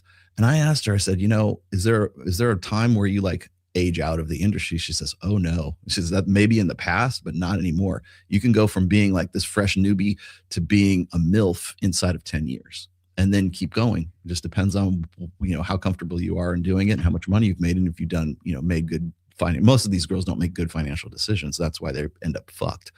But if you save your money, if you're at the top of your Sophie Rain, right? Sophie Rain is not going to continue to make $2.3 million off of OnlyFans indefinitely because another Sophie Rain will replace her at some point, right? But if she takes that money and let's just say in the next 5 years, she earns, $50 million, peace out. Thanks. Bye. That's all that matters. And the fact that exists, the fact that and that's the most extreme example. Because you're still seeing more women getting college degrees. You're still seeing more women in the workforce. You're still seeing more women out earning men. Like we're getting to the point where women are earning the same or out earning men. And of course, they'll still complain about the gender wage gap, which is a horseshit. But the thing is that's how you lose the deltas. Because why would an average woman want to get with an average guy? She makes more money than he does, right? It's alpha fucks and beta bucks. And this is what politicians and evolutionary psychologists and the Scott Galloway's economists, this is what everybody fails to understand, is that average women don't want to get with average men. Why? Because alpha fucks and beta bucks. Women don't need, or at least perceptually, don't think that they need an average guy, right? Because they've already taken care of provisioning, protection, and parental investment. The state, anyways, parental investment, right? So if they can take care of their long-term security needs on their own or perceive that they could do so, right? What's left? Alpha fucks. So how cool would it be if a politician starts wearing nail polish and tells everybody to learn the cube? Yes. This is how you get women, boys. Did you see the fight outside the club? That would be. I did. I vote for you. You got my vote. Hey, girl in the audience, I need to ask you, if I am in a different zip code area, but I have a girlfriend, does it count as cheating? Just, asking for a friend. Can you imagine how cool that would be? A guy and the craziest thing I want you guys to understand in the audience is that it sucks, right? Like we don't want lazy people that don't do anything with their life except put objects inside themselves to make $50 million, We don't like that because, if you still care. But the thing is, they're blaming you. The politicians, the moralists, they blame you for that. Like it's your fault that women don't want to have sex with them because you're either licking the ice cream or you're not joining their holy war against women and whores and simps and all that stuff. And because you decide to say something charming to a woman and get laid, it's your fault. You're the one doing this. And this is why they lose competent men within their sphere, because once you can get laid and once you've figured it out, right? Debates on whether you should be married or not make no sense. A guy saying, hey, we should, end no fault divorce. And if you cheated, like competent men that get laid are just like, we don't, like, I don't get it. Like, whoa, this doesn't appeal to me. So you're making your base sexually inexperienced men. And as you know, sexually experienced men don't even vote. They don't vote. They're the least active voter bloc. I think young men is. So it's like you're appealing to the least active voter bloc. The biggest one is boomers and women. Those are the biggest voter blocs. So it's like this black guy that he's running against is probably going to win because he just said, hey, I'm not going to end abortion. There you go. You won the female vote right there. You won. See what Fishback is trying to. How does he counter that? Ladies, if your man cheats on you, you get everything. So, oh, he's going to keep abortion. Great. Ladies, if you divorce and your husband because he was cheating on you, you get everything, the kids, everything. Because let's be honest, that entire narrative is not directed at both sexes equally. It's because who does the majority of the cheating? They're going to, I mean, perceptually anyways, because it depends on the age, because actually women actually cheat too, but they're not within marriage. Who does the majority of the cheating? Guys. And if you can construe that in some way, what if he has an emotional affair? Is that cheating? Is it, he's got a porn addiction? Is that cheating? Did he get a tug job at the Thai massage place? Is that cheating? And what if it was retroactive? Like when you guys were dating, did he cheat? Does that count? They do it with the R word. He doesn't have to. Yeah, exactly. What constitutes marital grape, right? Oh, I had sex with him, but it was non-consensual. So, does that affect the fact that is that considered like de facto cheating? I don't know. But again, it doesn't matter, because the message is, ladies, vote for me and you get cash and prizes. That's what it is. Like if he cheats in your marriage, then he loses everything, because that's what my opponent is doing. Like he's trying to, of course, drag his opponent into it. He cheated on her in a dream. Remember, did you guys see that video? Okay, we use this on Access Vegas. It's like that chick who says she's an empath, and so she cheated preemptively because she knew the guy was going to cheat. Oh my God! Yeah, Jesus Christ! Explaining that shit to the chick was just like in histrionics, right? Imagine trying to explain that to the judge. If it's a female judge, it will fly. Well, I'm sorry, but I'm going to rule in favor of the wife. Why? Well, she's an empath. I feel for her. Let me see. So this is the famous article that I like to always reference. I don't know if you guys can see. It's probably too small. Let me blow it up more. That's what she said. It's called. Yeah, it's a post by Whisper in 2018. Send me that link. You don't need a wife. Yeah, put that link in our Twitter chat so I can reference that. Sweet. Yeah. Yeah, do it now, but just after the show, put it in. All right. So the article is called "You Don't Need a Wife, Just a Blowjob." It was posted on the Red Pill subreddit by Whisper, which is one of the best contributors. And it was posted in 2018. And essentially, he's explaining. I'm not going to read the whole thing, but he's explaining like the Tradcon trap, like what these guys are actually telling you. The guys that want to use litigation or shame or guilt to get people back on the plantation, namely men, and he kind of breaks it down to 4 things, right? The first off is like what we were talking about, James Fishback or whatever moralizing person.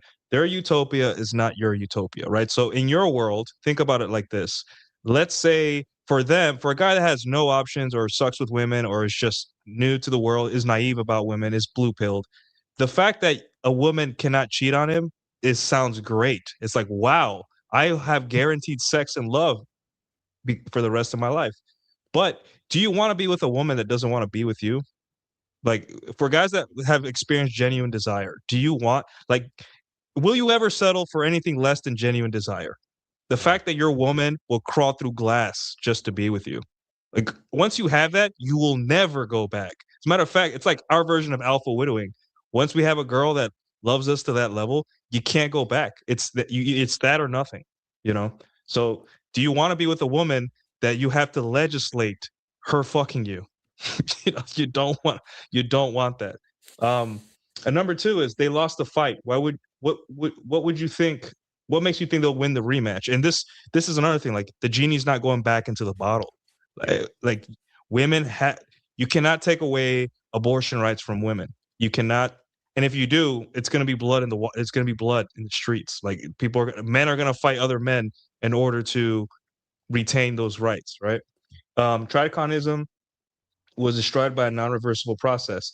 There is no time machine. Like, once you give women a taste of freedom, and men too, they're not gonna like jump back into the cell that they were in. They're gonna be like, oh, I can do whatever I want now. And if you don't believe me, look at the birth control pill. Or if marriage was so great, then why did a whole bunch of boomers in the 60s trade it in for free love snatch, for hairy free love snatch? Maybe it's because they didn't want to be married in the first place. It wasn't so great to begin with. And then they're not offering to save society for you. They're demanding you save it for their kids, right? So when James Fishback was talking about his upbringing and his kids, he's basically communicating, I had two parents and I want you to sacrifice your life to make sure that everyone else has two parents. But F you in the process because you're not important. It's all about the children. So yeah, I just wanted to bring that up. And this is basically no Tradcon. There is no argument against this, right? There is no argument because it boils down to the individual versus the collective. And what is red pill but a positive identity for men, namely you? And you can't. There is no savior. There is no one. No one is coming to save you. And no matter how many times we say that, it just seems like there's another crop, another politician, another influencer, another mommy blogger or mommy influencer or whatever. They all say the same thing. If we only get together, then we win. So yeah, I just wanted to bring this up, and I'm putting it in the chat now. I think I think it's down towards the bottom of that article. He says, why? Well, if you want to know why guys are opting out right now, it's like they're finally beginning to realize, like, why would they participate in a system that hates them? It's essentially that's what it comes down to. It's like, why would you're making moral appeals to guys who are simply pragmatically not incentivized to participate in a system that hates them? Why would they? Again, you go back to the unconscionable contract. Why would you sign up for a business arrangement that, like, always reward and indefinitely rewards the person that you break that they breach the contract and you still have to pay off the difference, in some cases for a lifetime, right? Why would you participate in that? It's not like, I love it when people like give me this bullshit about, like, oh yeah, men are on strike. It's a marriage strike. No, it's not. It's just pragmatism. It's like, what's the motivation? What's this? Why would they do that? So men are ahead of the curve. Yeah. It's the same. It's in white collar jobs, it's in college, and it's in marriage. Men are just ahead of the curve. We're asking the wrong questions. Like, guys, you need to start asking, what do you get out of marriage? And if the only thing you can come up with is like love, I'm like, more women. Have you seen women truly love you? Marriage is an afterthought. You wouldn't believe the things women who I've known for a week did for me that most married men I know will never experience in their life. Yeah, men that experience genuine desire, like, marriage is just like, they don't even women don't even think. They're like, yeah, I guess we can get married, but I already won, right? And that's the solution here, is not to use morality or the Bible or the law to get women in your life to want to stay with you. It's to be attractive. Yeah, don't wish it were easier. Wish you were better. That's basically what it boils down to. You can't scripture your wife into bed. You can. Yeah. What they want is for you to stop trying and make the best of it and start taking a bullet for the same Western civilization that abandoned you. That right there, that in a nutshell, it describes why guys are just simply are opting out. And especially now imagine this. Like, it's one thing for like guys like us, like red pill aware guys, or guys who are like in some way alpha, or even guys who are like according to sociosexual hierarchies, or even like betas, right? Gammas are going to just make Excel spreadsheets as to why this exists, right? But it's the delta males. Delta males make up the large portion of that 80% of guys who are effectively invisible. Now imagine this: they take that to heart. Like, why would you participate in a system that hates you, or a Western civilization that's abandoned you? And more every day, you see that it's impossible. Like you guys were saying, to own a home. It's a renter society. The kind of, like, women can go on OnlyFans and make a shit ton of money, or they can get into a college degree or whatever. They're empowered and they're rewarded for that. Where the guy who's working on an oil derrick, or he's a construction worker, or he's an electrician, or he's a welder or something like that, he's not. It's technically it shouldn't be, because a lot of guys make good money at it, but it's a low status job, right? And that's why what got me is Mike Sartain brought this up one time. It says women want the elite class guys, right? And they want guys who make a shit ton of money. And the thing is that there's still guys who make a lot of money as welders, like above average income, or like as plumbers or something, above average income. but the status of those jobs is perceived as being low. So women don't want to get with a plumber. They don't want to get with an electrician. They don't want to get with a welder or something like that, because it's not sexy. It's not. He's not a high powered. He's not. What was it? 6'5", blue eyes, finance, trust fund. That guy's not in a song, right? And so there's also the status that goes along with that. So it's not just about finance, money and finances. It's also about the status of that guy and how good looking that guy happens to be. There's a lot of other factors that go into that. But if you're a Delta male and you're the average salt of the earth kind of guy, why would you participate in a system that hates you? Why would you help, Tradcons save the Western society when for the better part of their lives, they've abandoned guys who are in the middle. They've abandoned the Delta males, and have only empowered and reaffirmed and rewarded average women in their entitlement to elite class guys. What is that? So we got a $20 super chat from the Heroes Forge. Gents, could you lay out a general content ladder for new creators jumping into the game? 9 months in, hitting my stride, looking to level up. Know the material.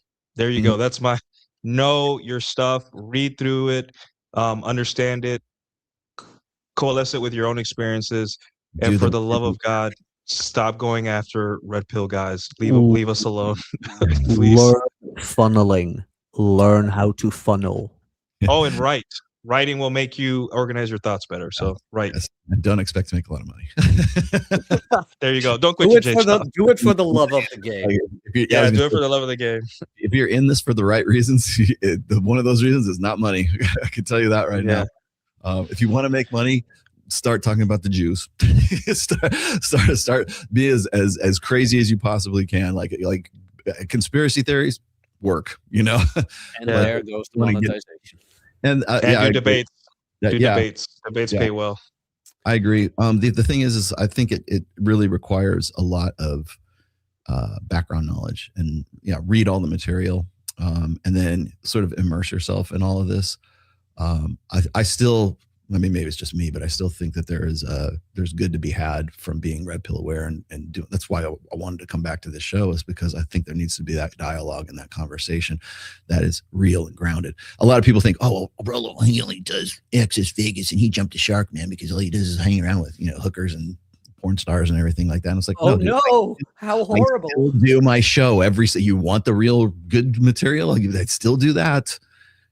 But clearly they don't know because they only see one side of it, or they only see a reel or whatever else. The other thing I would say is if you're going to get into this material, make sure that you don't base all of your premises on clips or whatever the latest thing Andrew Tate said, or whatever you think Sneeko knows about the red pill. Don't base your understanding just on that, and just don't be a carpetbagger, right? Don't just jump on whatever the new hotness happens to be.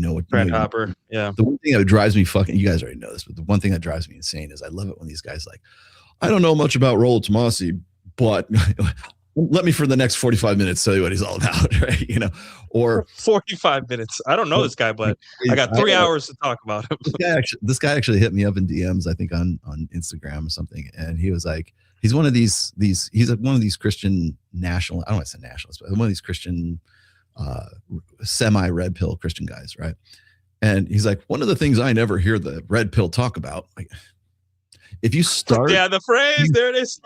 You start I will guarantee, if you're all there's a message to all creators who want to jump into the manosphere, whatever.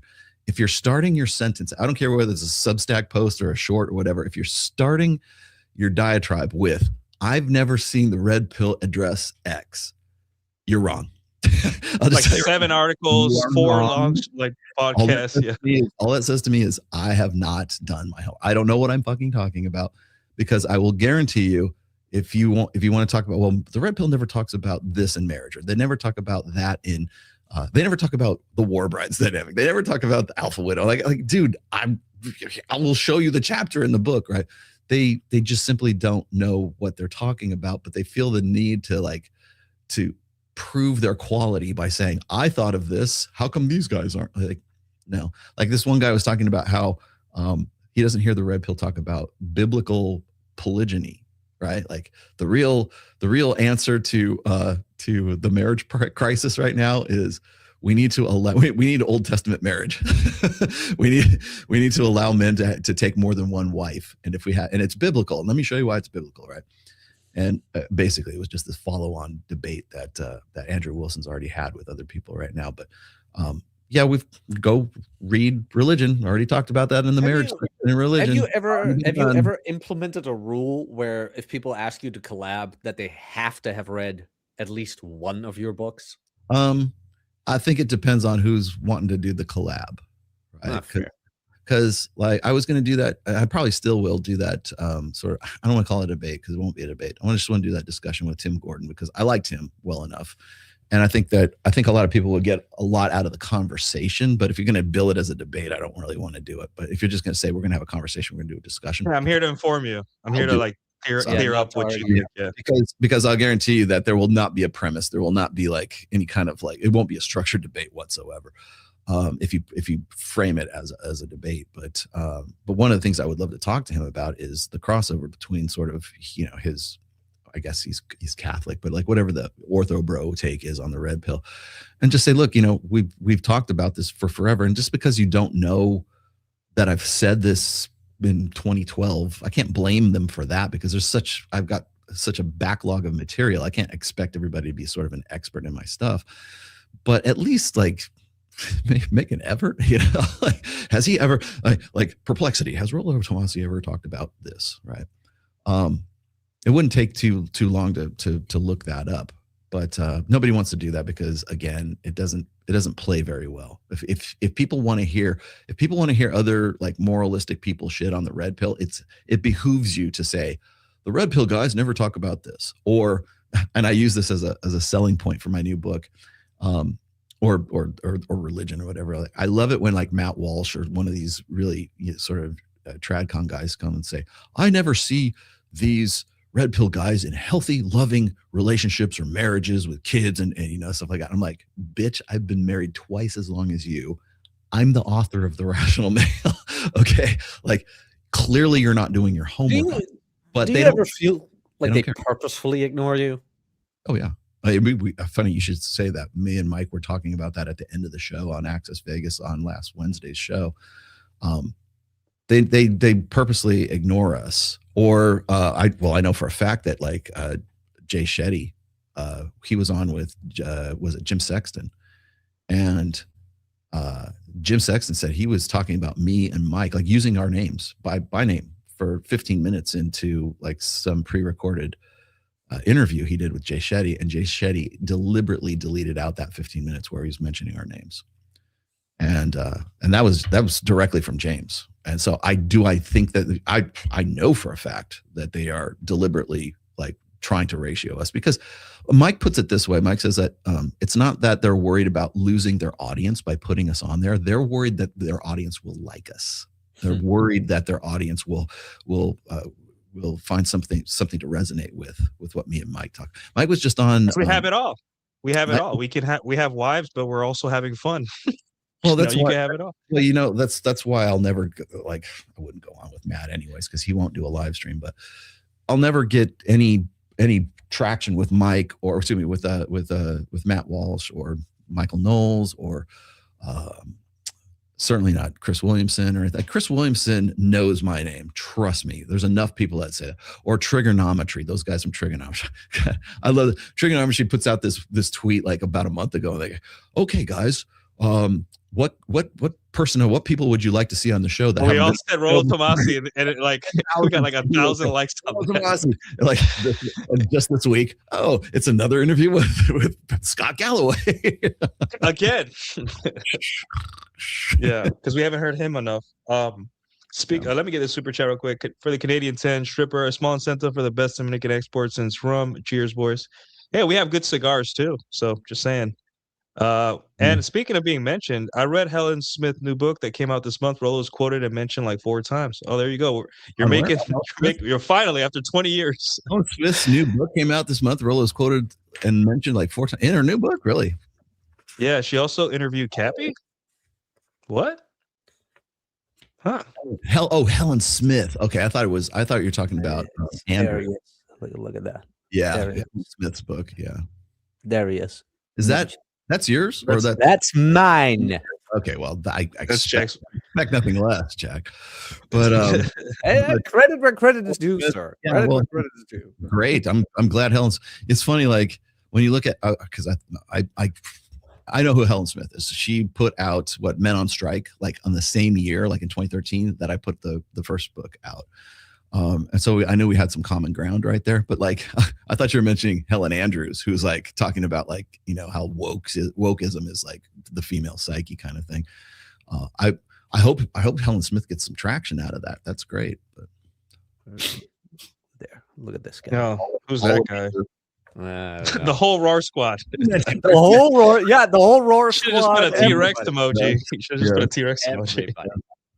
Yeah. I made sure that no man was left behind. yeah, Yeah. I was gonna say is like the idea of people recognizing my work or whatever. Hey, I'm happy that Helen Smith is, but I know that we'll never get past the gate with respect to like guys like Jay Shetty or hell. Did you see the interview of Tom Bilyeu and his wife? Like his wife was hitting him up about like, why would you vote for Donald Trump? Because he said grab him by the pussy, right? Like is this bad? I'll probably put it on my show tomorrow. But we actually talked about this on Access Vegas on Wednesday, and it was Tom Bilyeu versus Mrs. Bilyeu. I don't know what her name is. And she's actually starting to outshine him right now because she's got them crazy eyes and she's got that little like cornrow side of hair and stuff like that. And I think she's trying to be sort of this, warrior for women kind of thing. And so she's putting her husband, who, by the way, she's like coattailing into her own popularity and her own influencer brand, putting him on the spot saying, why would you vote for a man who says grab him by the pussy? And the reason why she's asking that is because her followership and her audience is like very concerned that he's agreeing with Donald Trump. And Tom put it in, even Tom was really, he was like a surgeon here. He put it in really great terms, which was like, he's like, I don't necessarily agree with everything that Donald Trump stands for. I certainly don't agree with that statement, which by the way was something they were talking about in the first presidency. But he broke it down. He says, I don't want to see socialism. I don't want to see economic collapse. He was just going into all these things about like how the Democrat, like the wokesy progressive Democrat liberal side of, Kamala Harris and all that stuff, how that leads to economic collapse, how that leads to socialism, how that leads to basically he went from Kamala Harris to Pol Pot, in his rationalization. He says, and I think for it's a lesser of two evils, right? But he says, I think that Donald Trump's economic plan and everything was far better than anything that the Democrats could ever come out with, because it essentially leads to totalitarian communism at some point. And he was very meticulous in how he went about this. And she's just sitting there with her eyes glazing over the whole time. And so he says, and so that's why I voted for Trump, because he seemed like he was the best candidate for maintaining a society that I want to live in, right? And she's like, but grab him by the pussy. Like it just he sat there for like a good 5-10 minutes, like relating to her why he voted for Trump. And it was all based on socioeconomic, global geopolitical reasons. And the only thing she could say is, but he said, grab him by the pussy. Like they're talking past each other. And he's like, going all these rational reasons as to why he voted for Trump, and then she's like stuck in that emotional feels right there because it's the ICE thing. We see a person get arrested by ICE and then a little child next to them, and now they want to get rid of ICE. I'm like, you don't understand that guy was hurting people. That guy was killing people, and we need to just the fact that he has a child does not mean anything. They gotta go.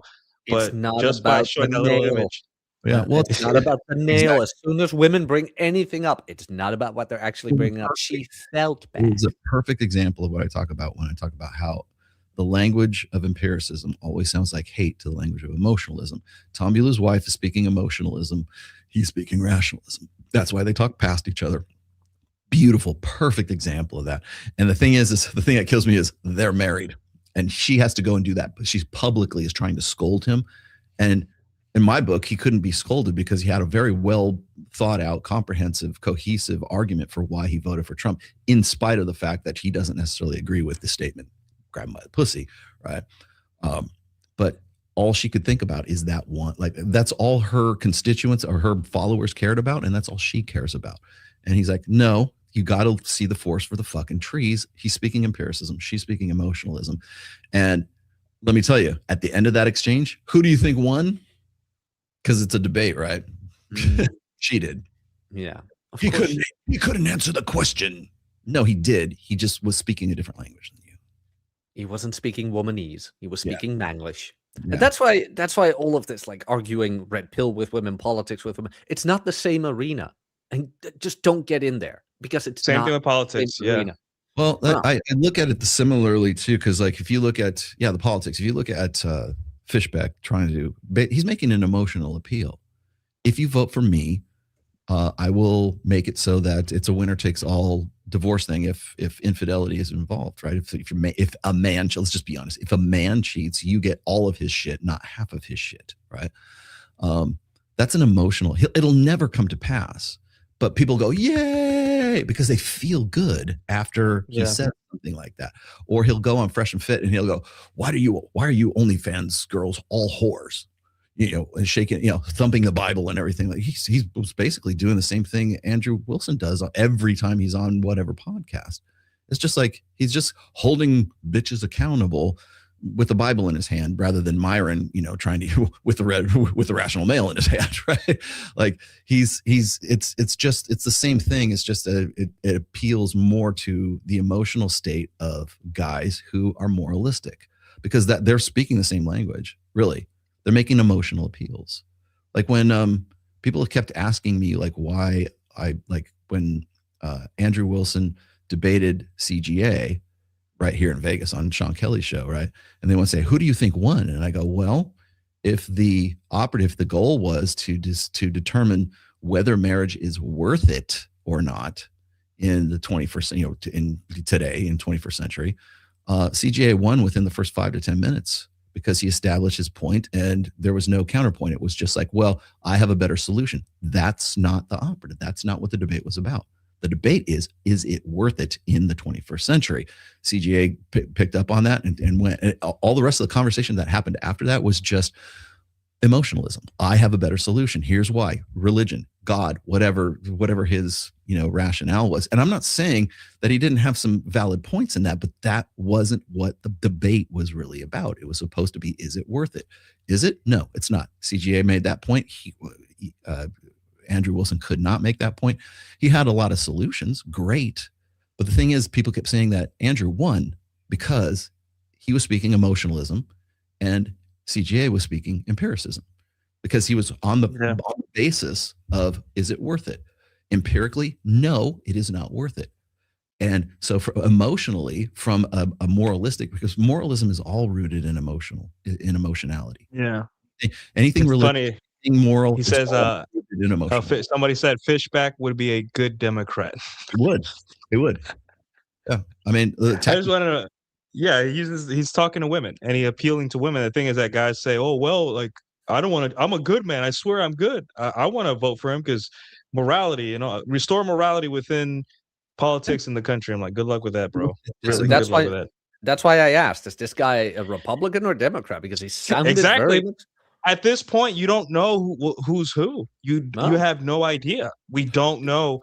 They say they're Republican, but like their focus is on making sure that women are okay. I'm like, what are you? Neither of you appeal to me. I don't care. Right now, I'm keeping my eyes on England because we were talking about the deltas, but that new guy, Rupert Lowe, he's getting a lot of popularity amongst the young boys, where it's like he's speaking their language. And I wonder where that's going to go. I wonder. Probably nowhere. If you appeal to young men, you probably will lose an election. That's where we're at. I hope for England they can get their head out of their ass. I really do. This is the last chance they got. Yeah. But I just want to play this clip, and this is like on Rolo's like emotionalism, right? This is just a cutaway, or Family Guys. They do gags and We know cutaways, what but Family Guy is. yeah. But essentially, I think Lois was running for mayor, and every time she went up to say something like actually deep and nuanced, people would just, like Rolla was saying, like their eyes would glaze over. They wouldn't care. But the minute she just started saying like super simple emotional things that made everyone feel good, they that pause where everyone was not sure. That's just the next person coming up saying, "Guess what? I'm going to do different." Everyone was like, "Whoa, you're going to do the same thing." 9/11. So, That's funny. It's true. yeah, it's just and that's guys. What we're the purpose of the show is to get you guys to wake up. Yes, can you vote? Yes, if you want to run for office, great. No one's coming to save you. And remember that every politician, they rely on a female voter base to win. If you see a politician saying we got to stop the hoes from being hoes, then they're not going to win. Because in order to play this game of politics, you have to allow, or at least say what Trump did. We just going to leave abortion up to the states. And that's what won him the election, really. Yeah. Most of the money made on TikTok is women complaining and denigrating men. And guess what Trump did? Hey, we're going to do everything we can to make sure TikTok is restored and women can use it again. Because again, it's a source of money for women. So if you guys understand that within the context of the politics right now, and anyone that tells you we should change society, realize that you can't change society because the way you see fit, because women are not going to comply unless you give them nothing will be passed unless women benefit from it as well, or solely. Trump is the most female-friendly president. Yeah. He is. I got to answer that one question real quick before we go. How do you debate emotionalism? You come correct. First off, you maintain, like, understand an emotional reframe. Usually what happens is, especially in the quote unquote debate sphere right now, is one guy will be like CGA and the other guy will be Andrew Wilson, right? It'll be like Andrew Wilson versus like Not So Erudite, which I did watch a little bit of last night. She's going to come at it from an emotional perspective. He's going to come at it from a rational perspective, whatever, whoever's got, or maybe vice versa. I don't know. But the thing is you have to recognize that first, and you have to understand an emotional reframe. So one of the things, a real easy example of this is, it's like the point of diminishing returns with these girls on like Fresh and Fit or whatever podcast, right? They think they're coming at you with like facts and they might, like for the first 5 minutes of the discussion, they might have some cogent point that they think makes a lot of sense, and it might, right? But after a while, they run out of gas. And when they run out of gas, that's when you get the emotional reframe, which is who hurt you. What was your family life like? Are your mom and dad still in love? Have you ever touched grass? Do you know any real women? Like those kinds of emotional reframes. Understand when you're dealing with somebody who's just shifted the gears over from the language of emotionalism to the language, or from rationalism or empiricism to the language of emotionalism, and then rein them back. Right? Say, it doesn't matter who hurt me. Like, let's talk. I thought we were talking about this issue right here. And the problem is when they run out of gas, they'll try to turn it into you're a bad person, as opposed to what's true and what's false. Remember, if you go and you look at the differences between like classical debate versus like postmodern discourse, another Whisper article, nobody really does debate anymore. It's not a classical sense. It's not classical debate is this premise true or is it false? Then you get modern debate, then you get postmodern debate, and then you get postmodern discourse, which is really what everybody's doing right now, which is you're a liar, you're an asshole, don't follow him, follow me. You're trying to convince the other person that your persona that you're presenting anyways is the one that you ought to be following. And you're basically you're taking market share away from that person when it comes to the attention space. But it's not a real debate, because real debate is about true and false premises. It's not about are you a good guy or a bad guy, or best practices, or is this good or is this evil. When it turns into that, that's when it becomes about emotions. Like, okay, we know this is true and we know this is false. Is this the good thing or the bad thing? Now you're talking about emotions. Does it make me feel good or does it make me feel bad? Is this good for my worldview or is this bad for my worldview? Is this the best practice? Is this the worst practice? Those are emotional appeals and value statements and value judgments, and those are always going to be rooted in emotionalism. And not to say that they're not practical and that they can't make a difference. They can. A lot of our laws are based on those things, but the very fact that your point is to feel good or feel bad about that discussion is an emotional appeal, which is why that clip is funny from Family Guy right there, right? It doesn't matter what the actual problem is or the issue is, as long as you can hit that emotional button, now you've reframed it. And so how do you defend against that, or how you fight against that? You recognize that, and then you pull your opponent back to the emotional, or to the rational empirical. Yeah, hey, focus. We're not talking about me. We're talking about the topics or the problem. Game fixes this. One of the common ways is like whenever I make a statement of fact about an unflattering truth about female nature, I guarantee you within the first 3 comments it'd be, well, men do it too. That's just an emotional, like they're trying to balance the equation. They're karma, right? And they want to make sure that women don't feel bad because I made a statement of fact that's unflattering to female nature. It's still a fact. It's still a true or false statement. It's not like I'm trying to like be a dick about it. I'm just telling you what the true and the false statement is. But everybody else, like I said, you can't tell people facts without telling them how to feel about it. That's them having to feel about it. The fact side is the empirical language. The how to feel about it is the emotional side. And so when you make a statement of fact and people think they'll insert their own meaning, you're only telling me this because you're trying to convince me of X, Y, and Z, or you're trying to get me to change my mind about my religion or my ideology or my political stripe or whatever it is. So that will be the only reason you would bring this up. It's like, no, it's a statement of fact. And how you choose to interpret that is really up to you. But that's not my intent. But it doesn't matter. You're a dick. You're evil for having brought that up. Or you might be a good guy. They might say, yeah, man, you're on my team. It could be that too. It's not always a bad thing, but it's still an emotional thing. So Game fixes this. And when I say no, I feel guilty. Great resource on this stuff. Yep. All right, let's get this super chat. There's Lisa Sparks. Come on, give me something better than Lisa Sparks. I've been trying to fight. I've been trying to fight all day, all morning. I've blocked 5 accounts already. That's how you know the show's about over, because the Lisa Sparks guy shows up. Yeah, I mean, I look away for 1 second and I see like 7 of them. Trust me. Like when we're like 5 minutes from closing the show tomorrow, that dude will show up. Yeah. Brett Kuhn, 499. How do you avoid becoming black pill doomer when nihilism seems to be the answer? You can't change society at your level. Well, dude, you got radical acceptance, man. Like, what do you want? That's the first question you always got to ask yourself. Like, first off, you understand the rules of the game and you accept them, right? That's it. You cannot negotiate. Like, you cannot go to Congress. They tried it. They called January 6th. A lot of people got arrested and screwed over, and their lives got turned upside down. So you can't change the rules of the game, but you can live within them and understand the rules of the game, understand women, understand yourself, and then most importantly, ask yourself, what do you want? And then strive to achieve it. And little by little, everything will start coming into place. That's the bumper sticker answer. There's a lot more to that, but so. He already gave his own answer. It's like nihilism, and nihilism can be interpreted in 2 ways: either nobody cares or nobody cares. You are free to do whatever you want. Life has the meaning you give to it. My friend, like Nuke said, what do you want? You're now free to do it. If nothing matters, then nothing matters. If you are, so what he's really implying here is that you can't change society at your level. Okay, so you're discontent. You're discontent with society, whatever else. You have 2 choices. You can deal with that discontent constructively or destructively. If you're going to be a black pill doomer, nihilistic, despondent, pensive, freak, asocial, schizoid dude, then that, I would argue, is the destructive way of dealing with that discontent.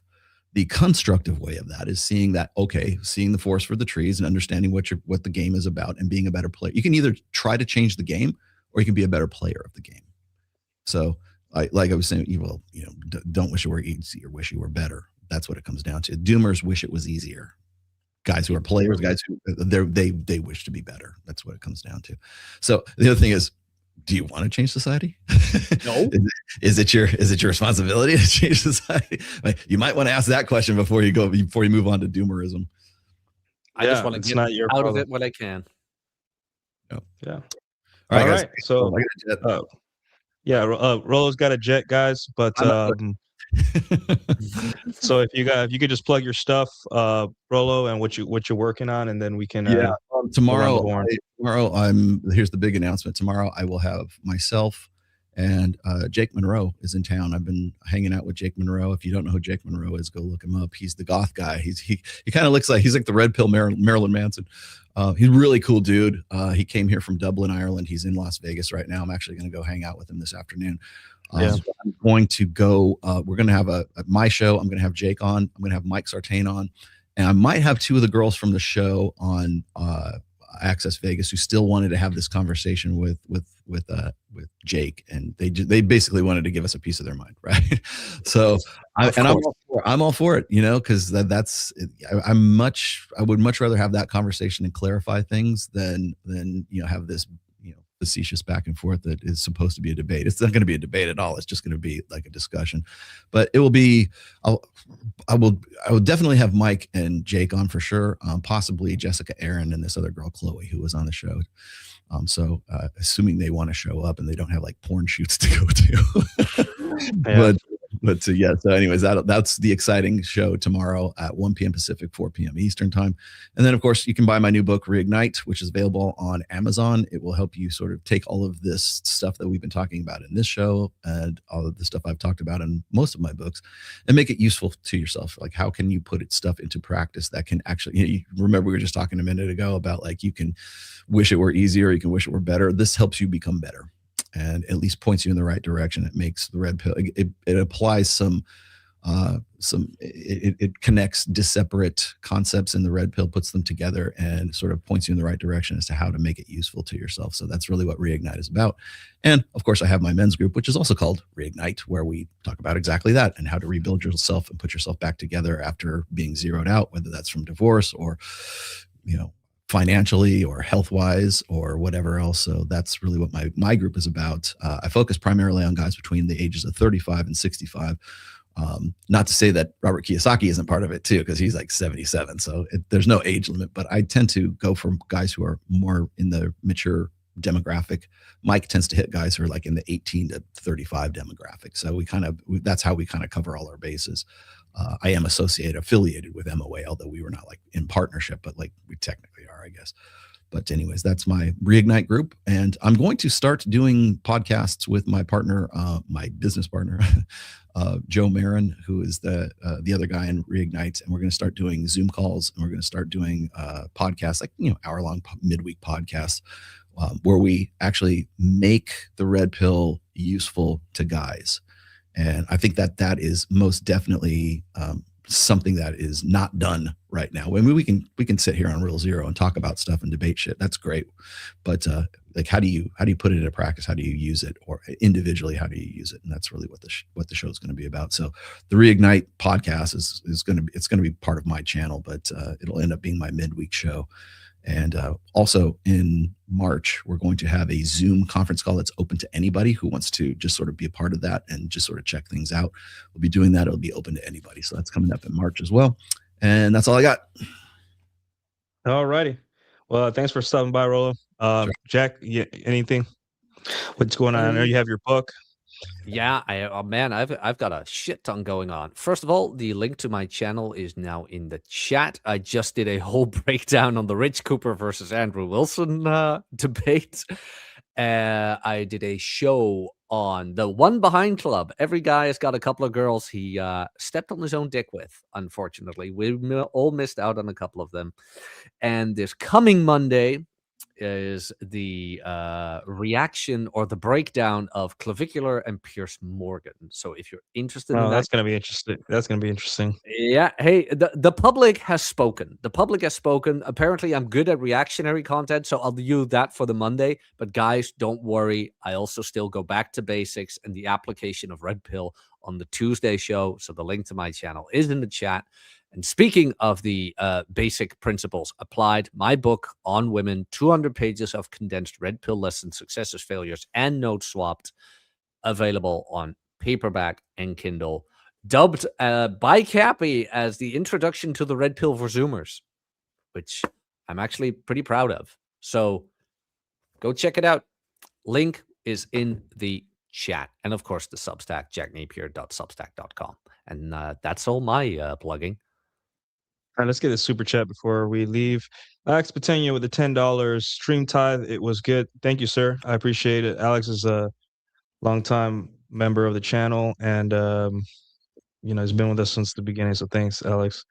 Other than that, guys, you don't have much to add, right? They want you to sacrifice your life to fix a problem that can't be solved, for a solution you don't want, to make a world better, not for you, but for their kids. And every time someone tries to change the way you live or tries to tell you that their way of living is better, your ear should prick up a little bit and be like, this guy's about to say something outside of my frame. He's about to shame me, guilt me. He's about to try to prove to me that the way he lives is better, even though you're happy, well fucked, you're making money, and you're living life on your terms. And really, what is rule zero than that? Positive identity for men. What is positive about having someone behind a screen tell you how to live your life? Tell me. You can lift all the weights in the world. You can be the most masculine, alpha, bearded, whatever, truck nuts masculinity guy. But if you still let another man or woman tell you how to live your life, right, then you're not masculine. Masculinity is, I'll do it for myself. So, we got super chat from X. Hey, what's up, X Runner? Roar Squad is here. $10. What is that? An emoji? Oh, it's that's a fist whiskey bump emoji. glass and a fist. Oh, okay. Damn, it's just I'm far away from my screen, so yeah. Thanks, X. Bro, appreciate it. Yeah, X Runner I think has a really good X Runner. If you want to plug in your cybersecurity Substack, good stuff, guys. If you guys are getting into cybersecurity, so if you want to plug that in, X Runner or something, it's good stuff. Anyways, guys, for me, I got a new Substack. It's free. It's about moralism. We're seeing a trend, right, where there's the quartering and is forced cream pie. Jesus Christ. Reddit history. God damn, it's hard to say with a straight face, or it's Isabel Moody hanging out at the #1 party school in America for content, or it's Brett Cooper going to New York Fashion Week despite being a new mom, or it's any of those situations. And Michaela Peterson, Andrew, like the list goes on, right? It's almost endless. A lot of these people that trying to tell you how to live your life are not living up to the standards that they shame you for. So it's a quick essay on that. It involves SpongeBob. So if you're a SpongeBob fan, I get really philosophical and a little bit of Jung. And I don't understand Jung is kind of outdated, but I do like his integration of the shadow in terms of not the Jordan Peterson, you got to be dangerous. I'm talking about in terms of hedonism, questionable things, right? And all that. So yeah, check it out. And then tomorrow, I'm not sure what the topic is. If you guys have a request for the topic, you guys can reach me on Substack or my Discord, and you guys can ask what topics you want to see. But I already have an idea. So let me put my LinkedIn or link tree in the chat here. That way you guys can go to those places. Other than that, guys, appreciate the super chats. And Jack, take us out. Toodles.